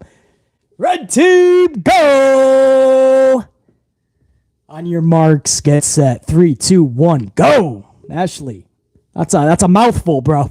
That's a lot of super chat there, but I love it, man. Homaged up there to Big Brody Lee. And much love up there to Big Van Vader. Two of my faves. Ariel Cortez, 199. What up, Ariel? Good to see you up in here. Hey, BC, when do you see Cody coming back? Much love. Right back to you. I think Royal Rumble. Survivor Series, I bet you, knowing Cody, Cody's going to be ready for Survivor Series. That's just the type of guy that he is. He's going to defy the odds and beat the timetable. The smart thing to do is Royal Rumble. I see him winning that shit. I would love this, man, and one of you guys set this up. I totally took this from one of you guys. I forgot exactly who. But one of you guys said this, and it's so awesome. I love this idea. And it gives Roman Reigns an out because he had to focus on 2 separate matches over the weekend. Guys, what about, right, everybody's arguing, oh, Rock and Roman doesn't need to be for the title. Other people are like, yeah, but the title makes it so much more fun. Like The Rock wants one more chance on the big stage to hold that title up. Something like that. And then people are saying Cody should be the one. So what if you had 2 separate matches for both fucking titles? They should be separated anyway. WrestleMania, Triple H says you're the fucking champ. You're going to pull double duty. If you are who you say you are, then you can have 2 fucking gigantic main events over the weekend. Roman versus Cody, Roman versus The Rock. Let's fucking double dip. Why can we not have our cake and eat it too? We can have the dream match with Rock and Roman for so many of us, and Cody can have his defining moment. Cody wins the Rumble. Cody takes the title off of fucking Roman. Why not? WrestleMania's 2 nights. You have a guy with 2 titles. It makes fucking sense. And then Roman has an out. Why he lost to Cody? Too much was on his mind. Cody don't give a fuck. Cody said what he did exactly what he said he was going to do. So, Ariel, that was a long-winded answer. Ariel Cortez, I say Royal Rumble should be. Survivor Series, he probably could, but... DJ is a prodigy. Yes, thank you. I ended up seeing that. That was a while back, too. I think DJ is a prodigy. But the idea makes sense. The title should not be unified. I'm okay with Roman holding both titles till 2023. I actually am. I don't mind that. I know everyone else is like he's steamrolling everybody, and he is. That's why you shouldn't mind Logan Paul, actually. Because Logan Paul can be steamrolled, and nobody loses here, other than Logan. But I don't mind him holding 2, but he's got to now lose both. This all can't just be to lose to one person, and now they get 2 fucking titles. It's so weird, bro. Stop that shit. I just don't know what you guys would do. Roman, Zoom Station says Roman Rock night 1, maybe Cody night 2, so it's more of that epic moment, Cody's culminating moment. I don't mind that at all. Yeah, DJ. I got you, man. I appreciate that. I caught that, and I thought it was a great idea. Just do fucking both. Anyway, Ariel Cortez, I say Royal Rumble, even though he could show up at Survivor Series. Much love and respect to JR9 motherfucking gaming. With that coffee. JR, good to have you up in here on a Saturday evening, bro. Or at least here. I don't know how it is over up in Scotland, but It's fucking getting later on a Saturday, so it's always good to see my right-hand man up in here. Thank you, BC, for being the only one in the wrestling community talking sense today. Roman versus Logan is harmless for Saudi and actually will be very good. Exclamation point. I mean, Chair 9, I have no problem with this at all, bro. I think it was done beautifully. From the fucking podcast, I was actually down with this match. I was like, now you just got to do it correctly. Triple H holds this fucking Crown Jewel press conference. Triple H sells you on exactly why we're getting this, why he's even getting a title opportunity this quick. All the questions were answered. JR9, I have no problem with this. I understand everyone else is going to have a temper tantrum. You ain't going to find that on this channel. I don't mind this at all. And this is actually going to save everybody from being fed to Roman. DJ is a prodigy. 199. Roman versus Braun Breaker at Survivor Series. Now, I don't mind that. I hope it's not a situation where Braun just gets fed to Roman. I hope they have something creatively planned that's really going to be exhilarating to the point where even the casuals jump on board with Braun Breaker and how fucking badass he is. But that's a quality Survivor Series match, I feel. Now, just like Logan, a lot of people might think, Braun Breaker, really? Come on, man. I'm down with it. Let's have fun with this title reign. That's what everybody's saying is lacking. People are just being fucking fed to him and he's slaughtering them and then they go to the beginning of the line. Well, let's have some fresh matches. Roman versus Logan. Roman versus Braun. And nobody gets fucking derailed in the process of relevance that needs good booking in WWE like AJ Styles. Everybody wins. Because those titles are not coming off of Roman in 2022. I'm telling you. DJ is a prodigy. I love that match. Roman versus Braun Breaker. Fuck yeah, man. Ashley Steggles with another 179 says, Shotzi's tank. Shotzi's tank. Shotzi's tank. Exclamation point. Exclamation point. Exclamation point. That's all she needs, Ashley Steggles. She's already a face now after last night. It happened so fucking quickly without any real semblance of reasoning. But fuck it. I won't even shit on that as long as you bring back the fucking tank. Derek Fleming Jr. with 2 199s, a whole Starbucks coffee. I appreciate that, Derek Fleming Jr. Hopefully you're rocking this Saturday evening.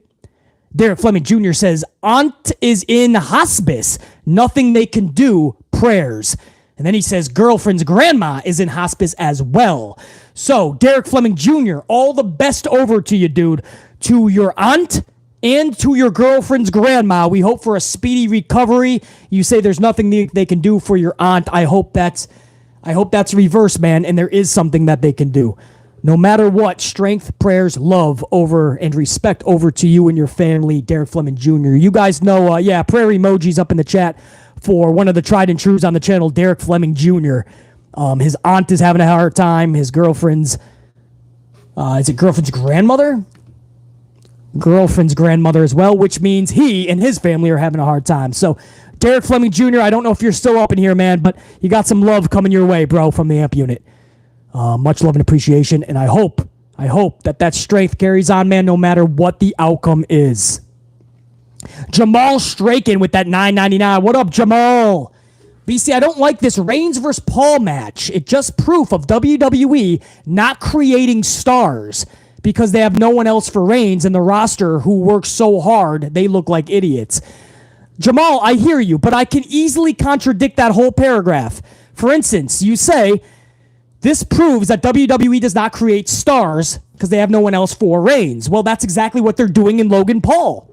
Logan Paul is going to have this big match. He's going to get defeated, but he's going to be on the fucking stage. In the process, just like you say, they have no one else for Reigns, and the roster who works so hard looks like idiots. Well, because nobody is going to be fed to Roman Reigns at Crown Jewel other than Logan Paul, this newbie, then they're not going to look like idiots to Roman now. Like Cesaro did, like Finn Balor, like so many others. They're being protected because it's Logan Paul. You don't need Roman Reigns. You don't need a championship. You don't need to be in a title picture to have relevance and good booking, Jamal. But I understand if you don't like it. Cheers to you, bro. I'm not one of these people in the community that's just going to shit on you because you have a difference of opinion. That's what makes everybody fucking unique and makes everybody rock, man. We all have our differences in what we like, what we don't. But it doesn't make it right. This, Logan Paul versus Roman Reigns, there's a shit ton of positive. I hope you guys see that in the coming weeks, and if you don't, then it's going to be a long 5 or 6 weeks for you guys. That sucks. But BC is going to be fucking enjoying it. Or trying to anyway. But Jamal, I hear you, man. But it's going to be a damn good match, and it's already off to a good... It has a storyline, bro.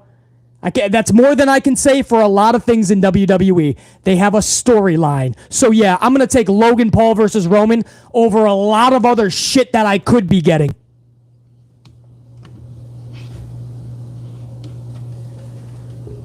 And I know I'm in the minority. I'm probably the only fucking podcaster, the only YouTuber that's actually okay with Logan and Roman. But I am. I'm not going to sit here and lie because I have a shtick or because you guys expected me to shit on this match. I can't. I see way more positives than negatives. Yo, check this out, man. Jimmy Fingers 19 is up in this bitch. What up, Jimmy Fingers? Let me give you a salute first, bro. 10-19, a couple of fucking Starbucks is there by Jimmy Fingers, man. Much love and respect, Jimmy Fingers 19. I don't have a problem with Logan Paul getting that match at Jewel, but I do have a problem with the next 8 weeks of build on SmackDown while no real contender gets built during this time. Jimmy Fingers 19, don't think of it like that, bro. You don't need the title. Just book them relevant. Jimmy Fingers 19, who you... Jimmy Fingers, are you still up in here? Jimmy Fingers up in the chat. Jimmy Fingers. Calling on Jimmy Fingers 19 up in the live chat. I'm on a delay, by the way. Jimmy Fingers, I need you to give me a name. Who? Okay, Jimmy Fingers, I see you, dog. Now, who? Give me a name needs Roman Reigns' title match at Crown Jewel to get beat. Who needs to be fed to Roman at Crown Jewel? For the next... When's Crown Jewel? November. So like you said, 8 fucking weeks, whatever. Okay. So you're going to have are you going to make a storyline with this person just to get beat? Because we already saw this with Cesaro. We saw it with Finn Balor. Big E got fucking fed to him. Shinsuke. So many fucking people. So who needs a title match with Roman? Why can't we just book them properly in storylines with other wrestlers?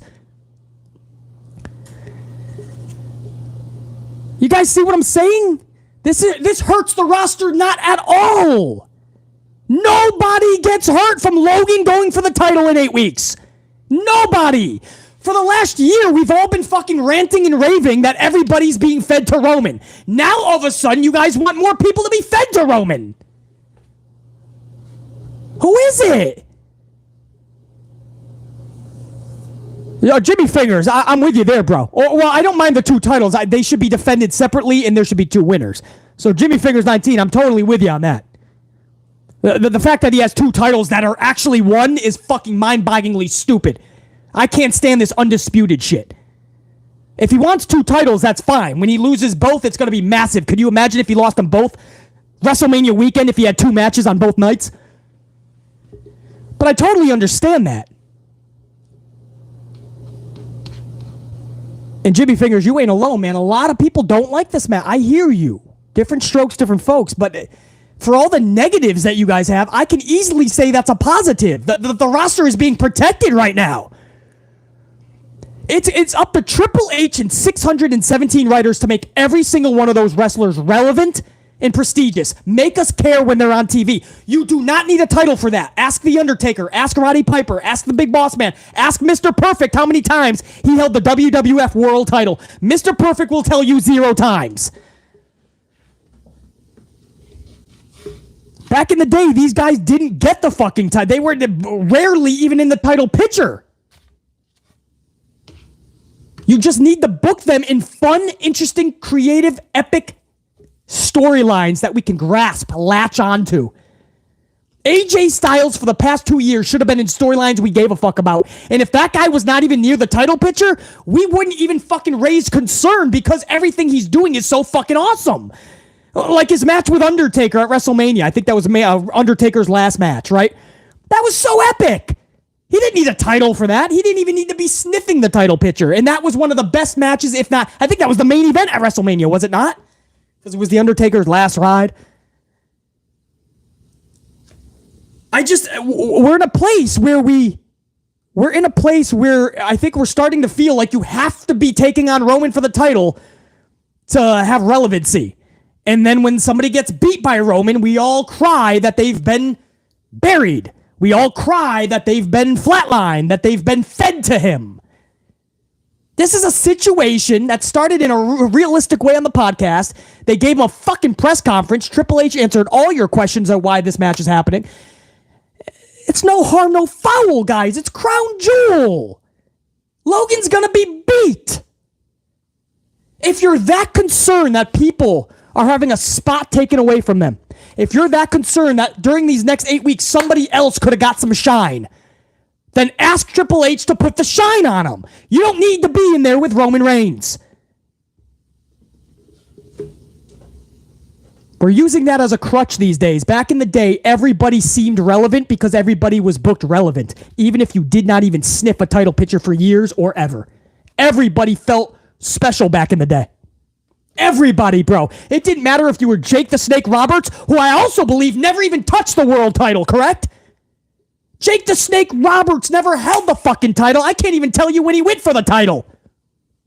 Mr. Perfect. Roddy Piper. Big Boss Man. Mountie. I fucking love the Mountie. He always gets his man. Bro, I dug Bad News Brown, bro. Bad News Brown was the shit. Greg the Hammer Valentine. How many times did any of them hold a world title? Never! I can't even remember them going for the title. These days, if Roman's taking on somebody like Logan, we throw a fucking fit because the whole fucking roster is now cock-blocked. I don't see how the roster should be cock-blocked. We're using this as a crutch. And you know the sad part is we have even more hours of television than we did back in the 80s and 90s when we only had one fucking hour. It was called Superstars of Wrestling. It was on at like 11 a.m. on a Saturday, sometimes 12 noon. Then a second hour came called Wrestling Challenge. My OGs know what I'm talking about. This was before even Raw. Nowadays, you got 3 hours on a Monday, you got 2 hours on a Friday, you got a pay-per-view every fucking month, and Logan Paul is cock-blocking? No, bro, you're using an excuse. Logan Paul isn't doing shit. The booking is failing the system. Logan did not take a piss on the system.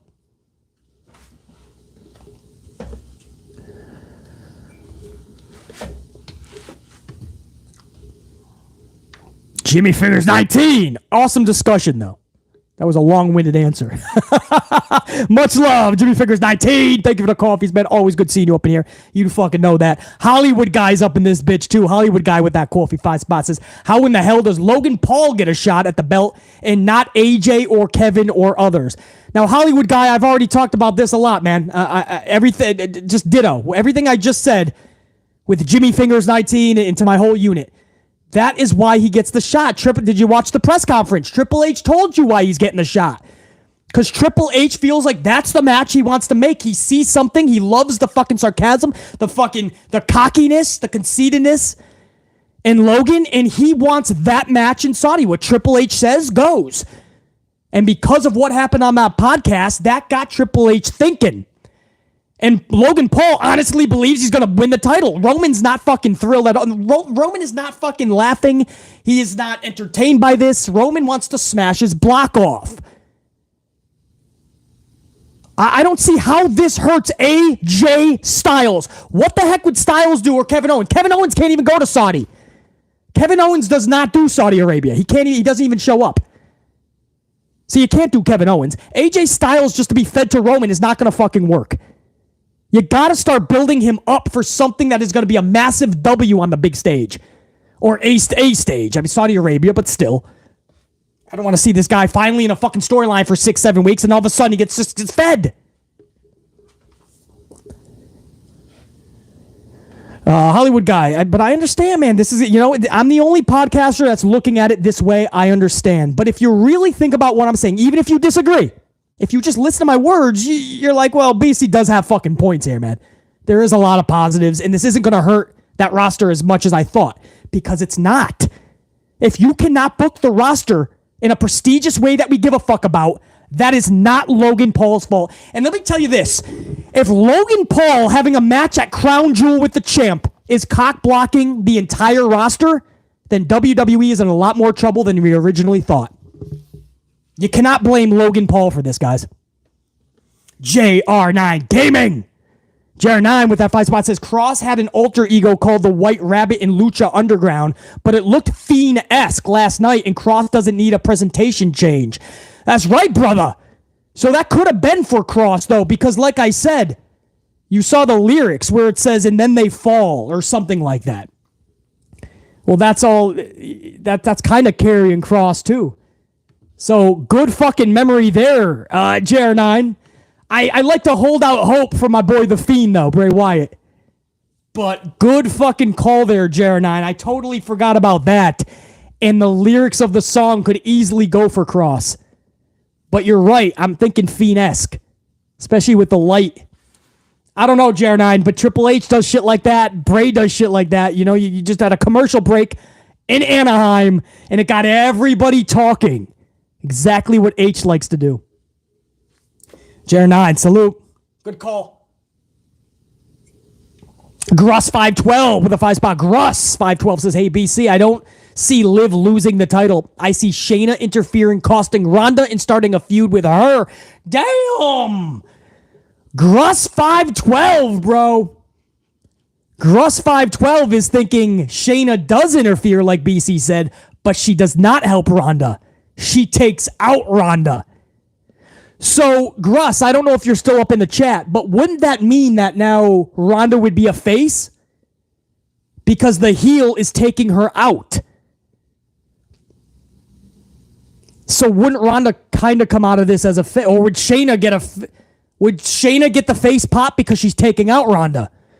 Because we don't need to see Ronda be a face again, man. Ronda is finally starting to be herself once again, man. Ronda is starting to not give a fuck about anybody, what they think, what they're saying. Fuck you all. I'm going to snap arms in the process to making my way to the bank to cash all these checks. That's Ronda Rousey best for business. I do not need to see her as a face again. And if Shayna turns on her, then if Shayna is the face, they don't even know how to properly build her as a heel. I don't think that Shayna's going to work as a face. So you could be right. Oh, Gruss, I see you still up in here, bro. Not really. Ronda could be a Stone Cold type face. Yeah, but they failed to book her like that. That's my point. I think she always should have been, Gruss.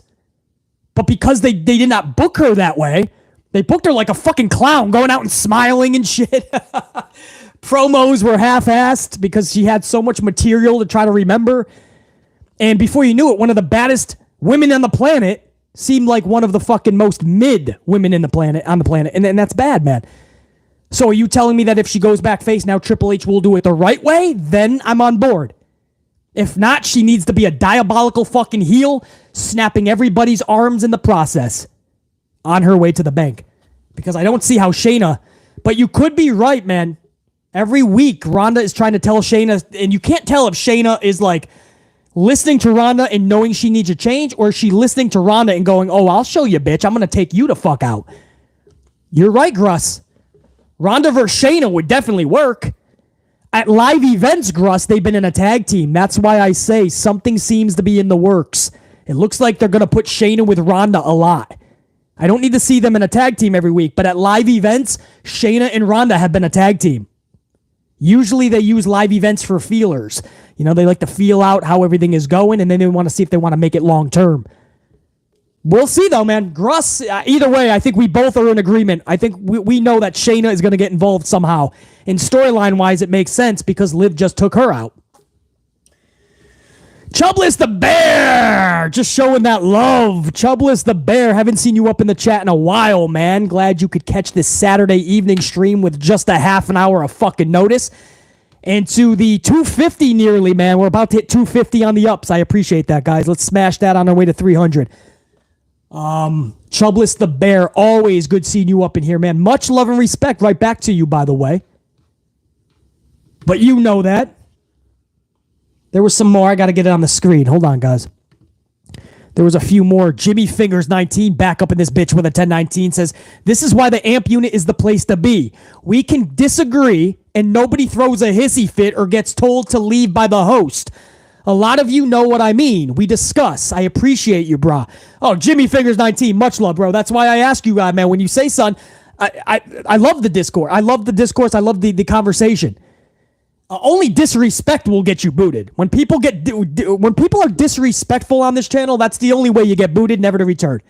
That is a permanent block for all of time. Never will I allow disrespect on this channel. That'll be an instant boot, and you will never be allowed back. But you guys are always the fucking best, man. We can have conversation. I love Jimmy Fingers 19. I love bouncing this shit off with you guys. Because you guys give me a different perspective, and then we can shoot the shit and all come to terms with shit, right? We all come into these live streams with our difference of opinions, right? That's what makes us unique, special, and fucking awesome. We all have a different way to view it.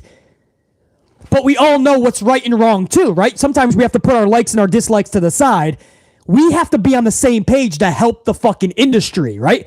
People like Tony Khan, people like Triple H, believe it or not, they need large groups like this, or smaller compared to other fucking channels that have been doing this much longer than BC, I understand. But they need groups of people to give them the feedback.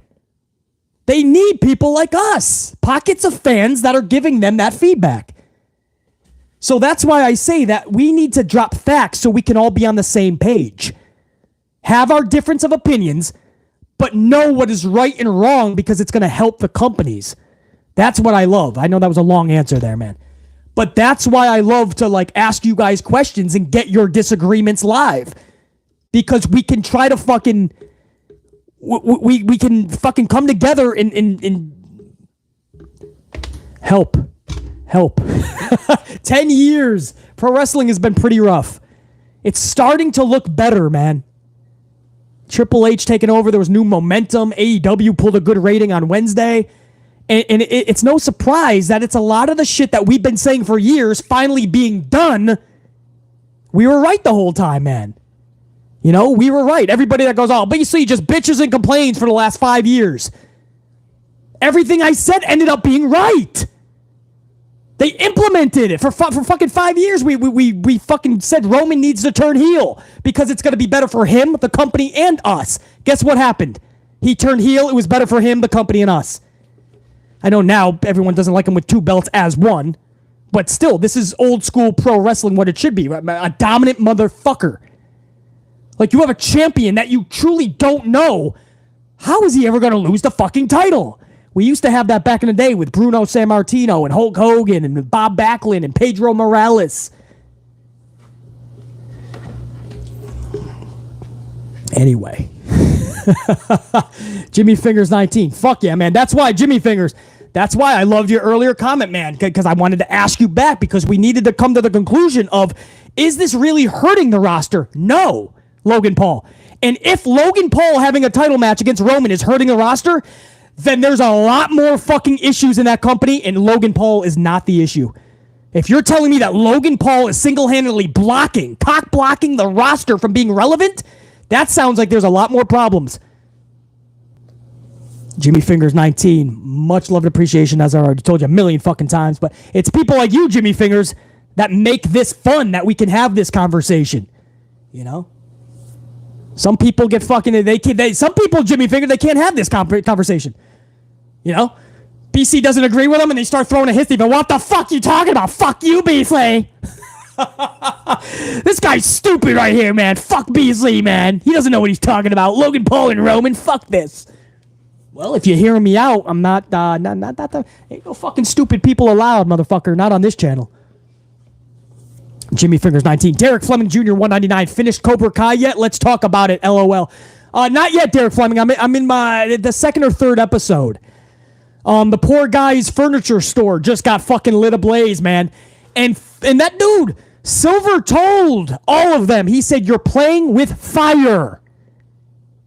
And Danny didn't want to fucking take that advice or take the hint.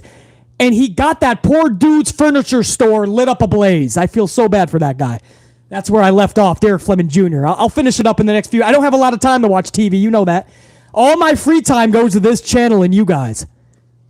Jamal Straken, 499. Jamal says, I hope WWE uses the Reigns and Paul story as an opportunity to have other stories and build more people. There you go, Jamal. I'm totally down with that. Use Logan versus Roman as a vehicle for others. I'm totally down with that. They're going to do it for the Bloodline, obviously. But I want to see more implemented. I'm not necessarily be tag teamed into the abyss. I don't need to see one tag team match after another with Sami Zayn and Jimmy versus Logan Paul and Madcap, and then the next week it's Ricochet and Logan. I don't need to see that every week. But yeah, you could use that as a vehicle for other people. No doubt, Jamal. Jamal Straken, much love and respect. Oh, we got a few more here, man. I'll stay as long as it takes, guys. Don't you worry. Hold on. Yeah, Mike Barnes, guys. Yes, thank you. I forgot his name. My bad. He was actually in the original movies. Yeah, he got his furniture store fucking burnt down. Poor dude. Pimp Jesus is up in this bitch. What pimp? The pimp is up in this bitch. What up, BC? And Unit caught this late, so we will watch the rest later. It'll be up on the channel, bro. I don't know about the chat. Sometimes the tube takes the chat away. If you guys have noticed that in the live streams, I'm not taking it away. The tube doesn't like something. I don't know. Usually we're pretty fucking good. Sometimes we drop a lot of F-bombs. But I don't know about the chat, but this will be up later. Pimp Jesus. So good to see you up in here on a Saturday evening with only a half an hour of notice. We're only a couple away on the ups, too. We're about to hit 250 live on a Saturday evening, so 300 is fucking... That's coming up, bro. You guys are badass. I appreciate that. Sean Staggers, 10 spots. Sean, what up, dude? How you doing today, BC? We super amplified, Sean. Just finishing up at work. Happy to catch you. Just ran into a non-wrestling internet troll who commented wrestling is fake on a Logan Paul post. People like that piss me off. Yeah, you just got to let them roll off their shoulder, bro. Never pay them attention, Sean. I'm going to give you advice, Sean. Whatever they want to call them. Trolls, fucking people that just want to let them fucking fly, bro. Literally let them fly off the shoulder. Do what you got to do. You fucking block them, kick them to the curb, hide them, whatever fucking button there is to press. Boom. Instant deletion. That's the best thing. Never try to argue with people like that because there's no fucking winning. They're literally like that stupid. And my old man used to tell me, you can't fix stupid sometimes. Most times you're not going to be able to fix stupid. Sean, let people like that just keep getting more and more stupid. You keep going in the direction on the highway of very, very smart.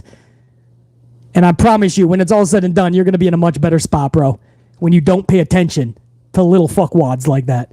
Sean, much love and respect. Gruss, 512 with another 5-spot. Gruss, 512 says, hey, BC, what if Sami Zayn was the 24/7 champ and treated it like the WWE title? I see comedy gold. Gruss, I used to love the 24/7 title back in the day. I felt it was fun. They would go outside, man. There'd be a snowstorm, and Al Snow would try to be fucking covering up fucking Holly, Crash Holly or something, you know? It was fun, man. It wasn't just a fruit roll-up fest like it is today. I think Sami Zayn, I don't even know if you can rectify the 24/7 title now. It might just need to be done with, sadly. But if they did something like that with Sami Zayn, Gruss 512, I would have loved it. If anybody can rectify it, it would be Sami. I don't want him to just be a joke, though. Sami Zayn is comedy gold, as you put it, Gruss 512.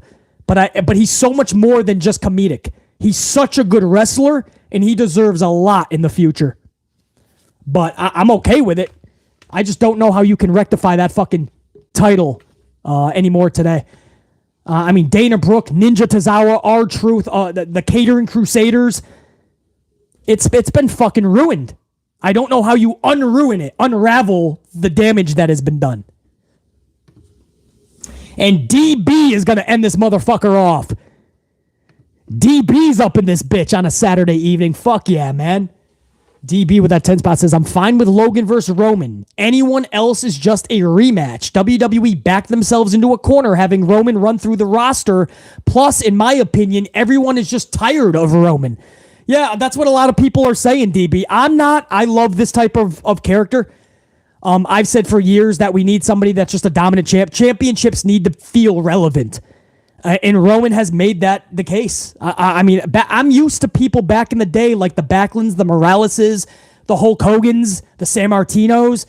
Guys, they would hold titles for years, not months, not weeks. And you say, well, that doesn't work today because of attention spans being so short. Well, tough shit. People are going to have to widen out, move the goalposts on your attention spans, and understand what long-term booking is. Understand what making a title and making a champion and a championship reign prestigious is. Those are lost arts in professional wrestling today. So I understand people are upset with Roman, and people are being fed to Roman, and it seems like everybody's being blocked because of Roman. And that's because of issues aside from Roman. The company is not doing anything else with people like AJ Styles. That's sad. That's not Roman's fault. You could have had 7 other fucking awesome storylines on Monday Night Raw. 4 awesome storylines on SmackDown for the last 2 years. They don't. And because they don't, everybody just wants to take a shit on Roman Reigns in his title reign. If WWE was conducting business the right way, you would not worry about Roman Reigns' title reign being 2 fucking years long. That's the truth, guys. I'm telling you because I watched wrestling like many of you for decades. I know when wrestling is at its best, it's because you have several storylines going on at once. Almost everyone on the roster seems prestigious or is in something big or good or captivating. And when wrestling is not at its best, everybody is just talking about Roman in his title reign. You don't need Roman. You don't need the championship. And you don't need to be in the title picture to be relevant in that company. That's the truth. So, like DB says, if people are tired of Roman, then what the fuck do you want? Hot potato every 3 months? What do you guys want, man? When you get your fucking way, right? And DB, you're exactly right. I'm extending the conversation. What do you guys want, man? Every 3 fucking weeks, every 3 months, every 4 weeks, every 4 months, what is it? How many times do you want a chip? How many champions do you want? Is it a merry-go-round and everybody gets a fucking ride on that shit? Everybody gets a fucking title.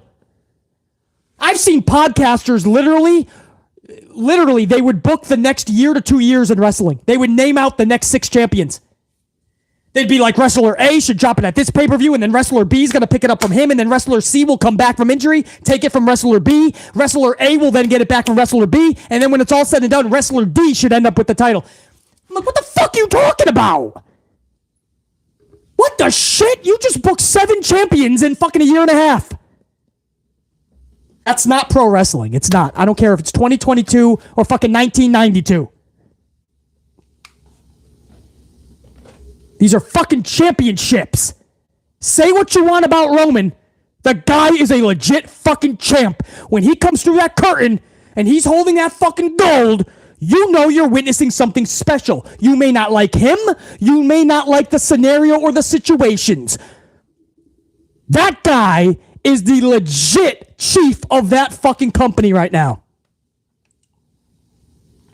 And the reason why you feel like there's nobody else relevant is because Triple H, Vince McMahon, and whoever else you want to blame, they are not creating anyone else. You don't need the title picture to do that.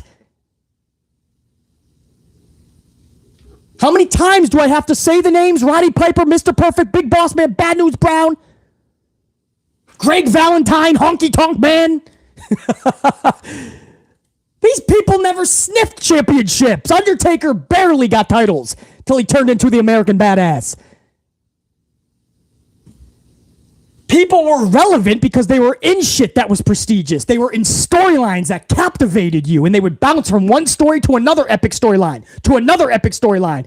You didn't even think about why The Undertaker wasn't getting title shots because he was always involved in a cool beef, cool fucking tension. You had to see him at the next pay-per-view take out his arch nemesis. That weighed way more than even the title. You don't get that anymore. So now all of our focus is on shitting on Roman Reigns in his title reign. The same exact thing, by the way. The same exact thing that for years we were telling WWE we needed to do. We needed one champion, a prestigious champ, and a prestigious title reign. That's what we said for years. And when we got it, what did we always do as fickle fans? We say, no, this is no longer good. I'm bored. This is bad. Everyone's being cock-blocked. What are you doing? Right? Because we're fickle.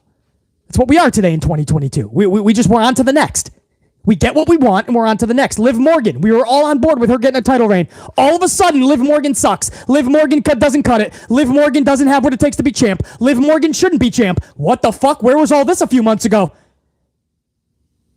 Where the fuck was this? I run a channel. Most of us were on board with Liv.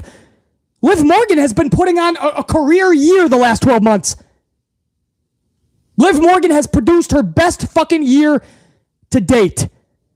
And the fans just turned on her in a snap of a finger, blink of an eye, drop of a hat, stopped on a dime to turn on that poor young woman. That's sad, but we're fickle. Daniel Bryan said it the best. We're a fickle bunch.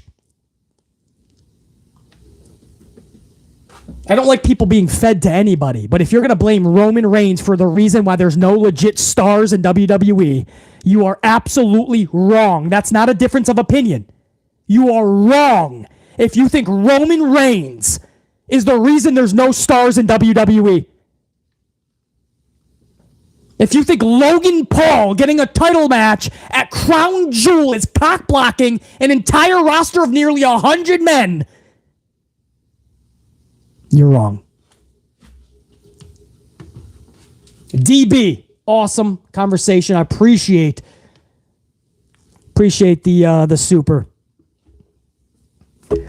Oh, hold on. Gruss 512. Very late. Gruss 512 is going to end this motherfucker with that 5 spot. BC have Solo Sikoa take the 24/7 title from Sami, rebrand it in the WWE Street Fight Championship for the Bloodline. Well, Gruss 512, at first I was like, no, where are you going with this, Gruss?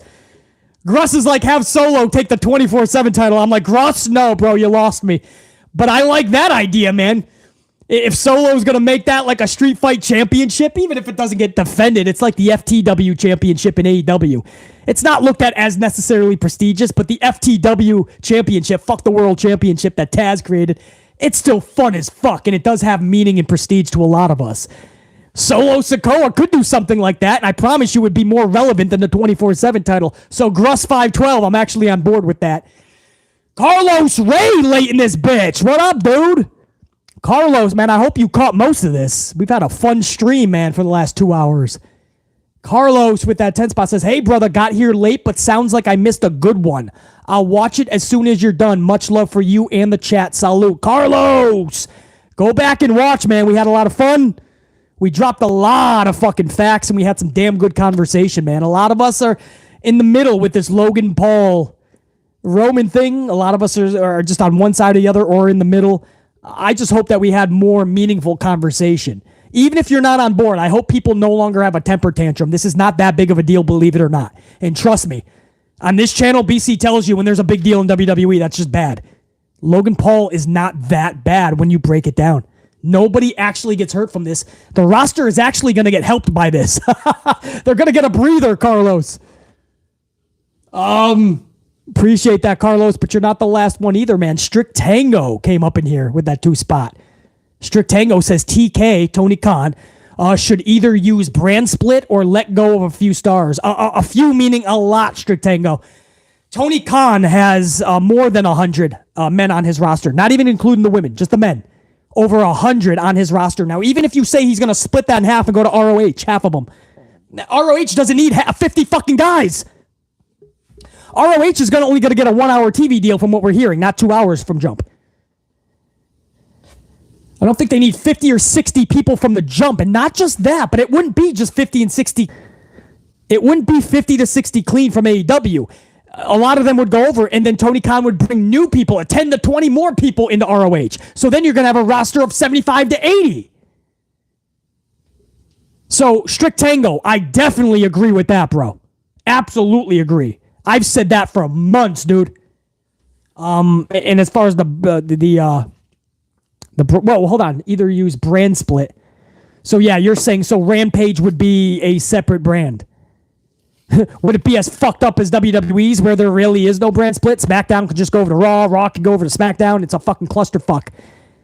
If he does a brand split, he's going to have to keep it that way. Maybe that's a way to make Rampage relevant, because I promise you, Strict Tango, Rampage has never felt more irrelevant than it has lately. And from what I'm hearing, they didn't even produce a bad show this Friday after SmackDown. It wasn't even a bad show.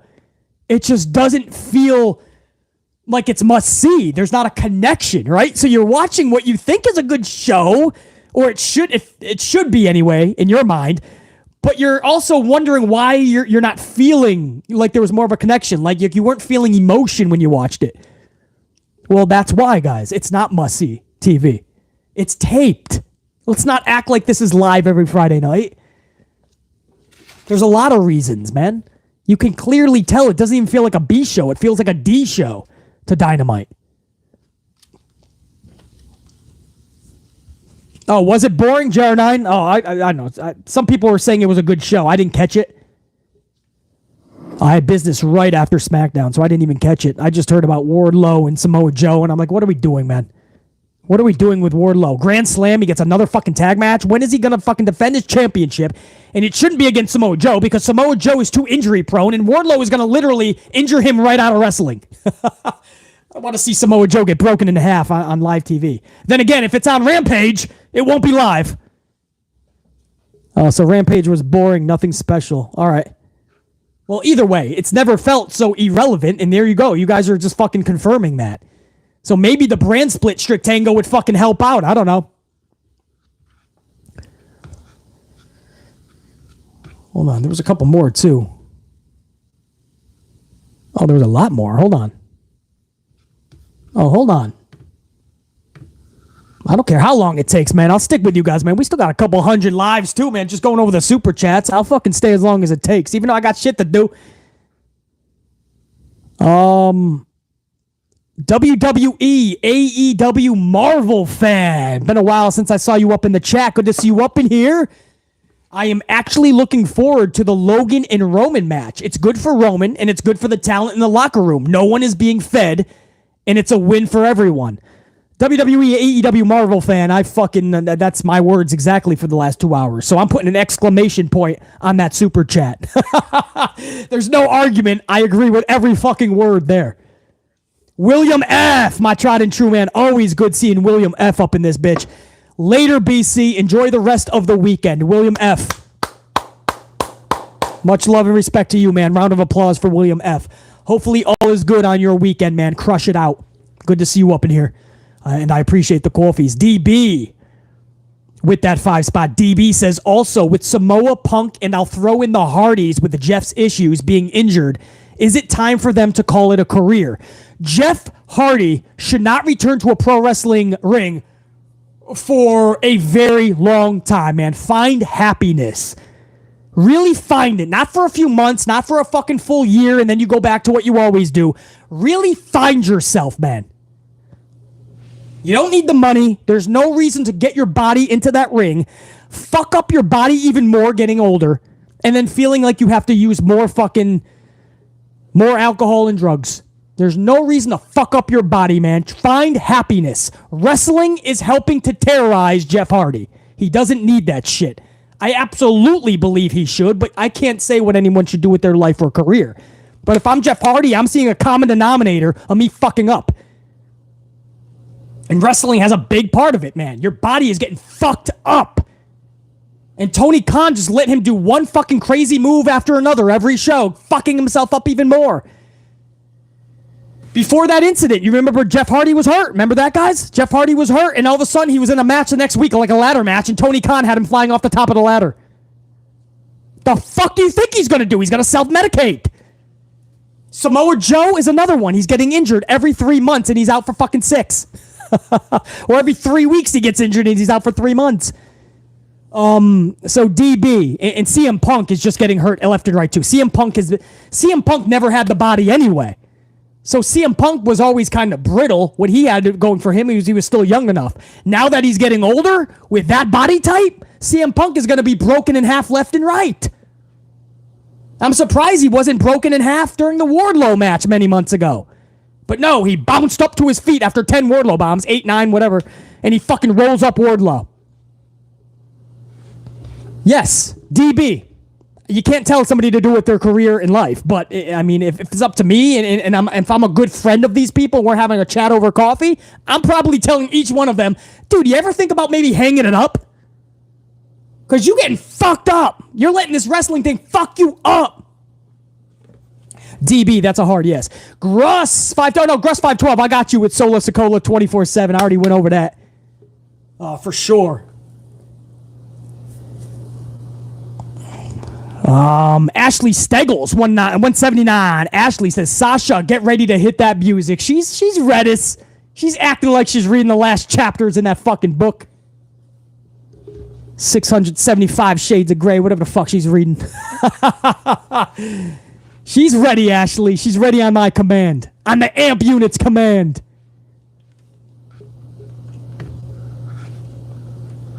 Make sure I got everybody.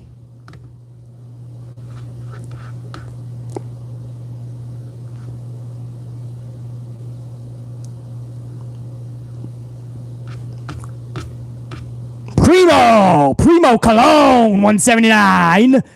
What up, Primo? 179 says Hollywood reports think NBC will buy Warner Bros. Oh, I'm here. If not buy, I'm hearing a merger with NBC, Universal, and Warner Discovery.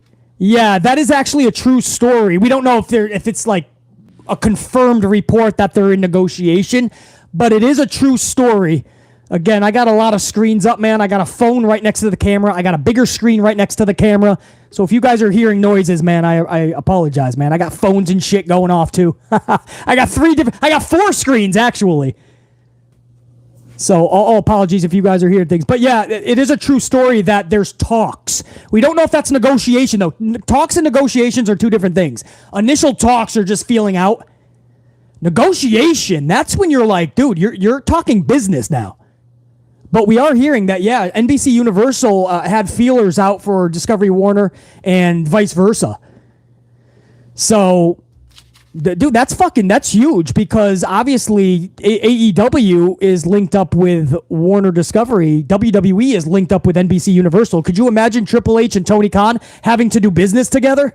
But Primo Cologne, I'm keeping a fucking tab and an eye on that, bro. Keeping both eyes on that shit, trust me. For sure. Guys, I think I got everybody. If I didn't, I get a list after the stream that the two puts together for me, thankfully. If I missed anybody on the super chats, I will absolutely give you a shout out in the very next video, along with any super thankses, all the good stuff, man. Anybody that throws BC any love to another level, throws BC a coffee, I always make sure I give you a shout out. So if I missed anybody, I will absolutely get you in the very next stream, I assure you. But for everybody that threw BC a coffee, man, honestly, to take it to the next level, to throw a tip to the content creator is never needed. I'm sure I can speak for most fucking people on this platform. Or who knows, maybe this is their full-time job. Maybe I can't speak for everybody. But for BC, it's never needed. I'm always going to have fresh fucking coffee. So the fact that you guys fucking throw a coffee over to BC when you don't need to, I always want to make sure I show that love right back, and that's why you're going to get another shout-out right now, man, to all my supers, Ashley Steggles, Strict Tango, Carlos Ray, Gruss512, DB, William F., WWE AEW Marvel fan, DB again, Gruss512 again, Sean Steigers, Pimp Jesus, Jamal Straken, twice, Derek Fleming Jr., thrice, Jimmy Fingers 19, multiple, coffees thrown over to BC. Jimmy Fingers 19. Chubless the Bear showing the love. JR motherfucking 9 Gaming. Hollywood guy. DJ is a prodigy. Ariel Cortez. Kevin MD. Dante Jaron 23. Godswilla. Primo Cologne. Man, you guys are the fucking best, bro. Just know that it's right back to you. Now, I got everything that I wanted to talk to. Over 2 hours of fucking content. I probably should have known that was going to happen. I'm thinking we could have gotten you guys out of here in 1 fucking hour. I don't think there's any more news that I can go over real quick. That's going to take, you know me, it's going to take another half an hour. So I'm going to end it right there. Guys, let Sasha know what she needs to do as I end this thing. Much love to all you guys. What a kick-ass fucking stream. The SmackDown review. We went over the press conference from a few hours ago. Logan Paul versus Roman. Triple H makes it official. Triple H tells you why we're getting this match. And I hope you guys can relax a little bit.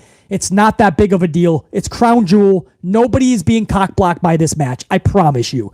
You guys know, man. You guys are already fucking ready for it. Sasha, you seeing this? All right, here it goes, man. You guys know what's coming. Sasha, hit my motherfucking music. Yeah. Fuck you doing? How did you unplug that? Are you okay? We got a little bit of a delay. Sasha botched this time. It wasn't BC botching. Sasha botched, huh? Yeah, it wasn't me this time. You need help over there? Can you play? It goes in. Yeah, there you go. Okay. That was a funny botch. A little trip up there. You didn't have to get up to hit my music, so that... Let's try this again, everybody. Give Sasha some love. Tell her what she needs to do. Sasha, hit my motherfucking music! Yeah, there it is. All right. It took us a couple, bro. We got you. Tip of the hat, man. My amp unit loves ya. We laugh because we care. We love ya. BC, top guy, and I'm out. Till next time, think, be, live, amped always. Check you. Peace.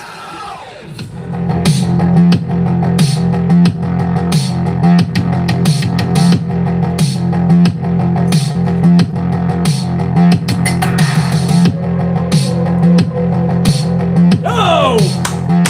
Amp unit, check you. Much love.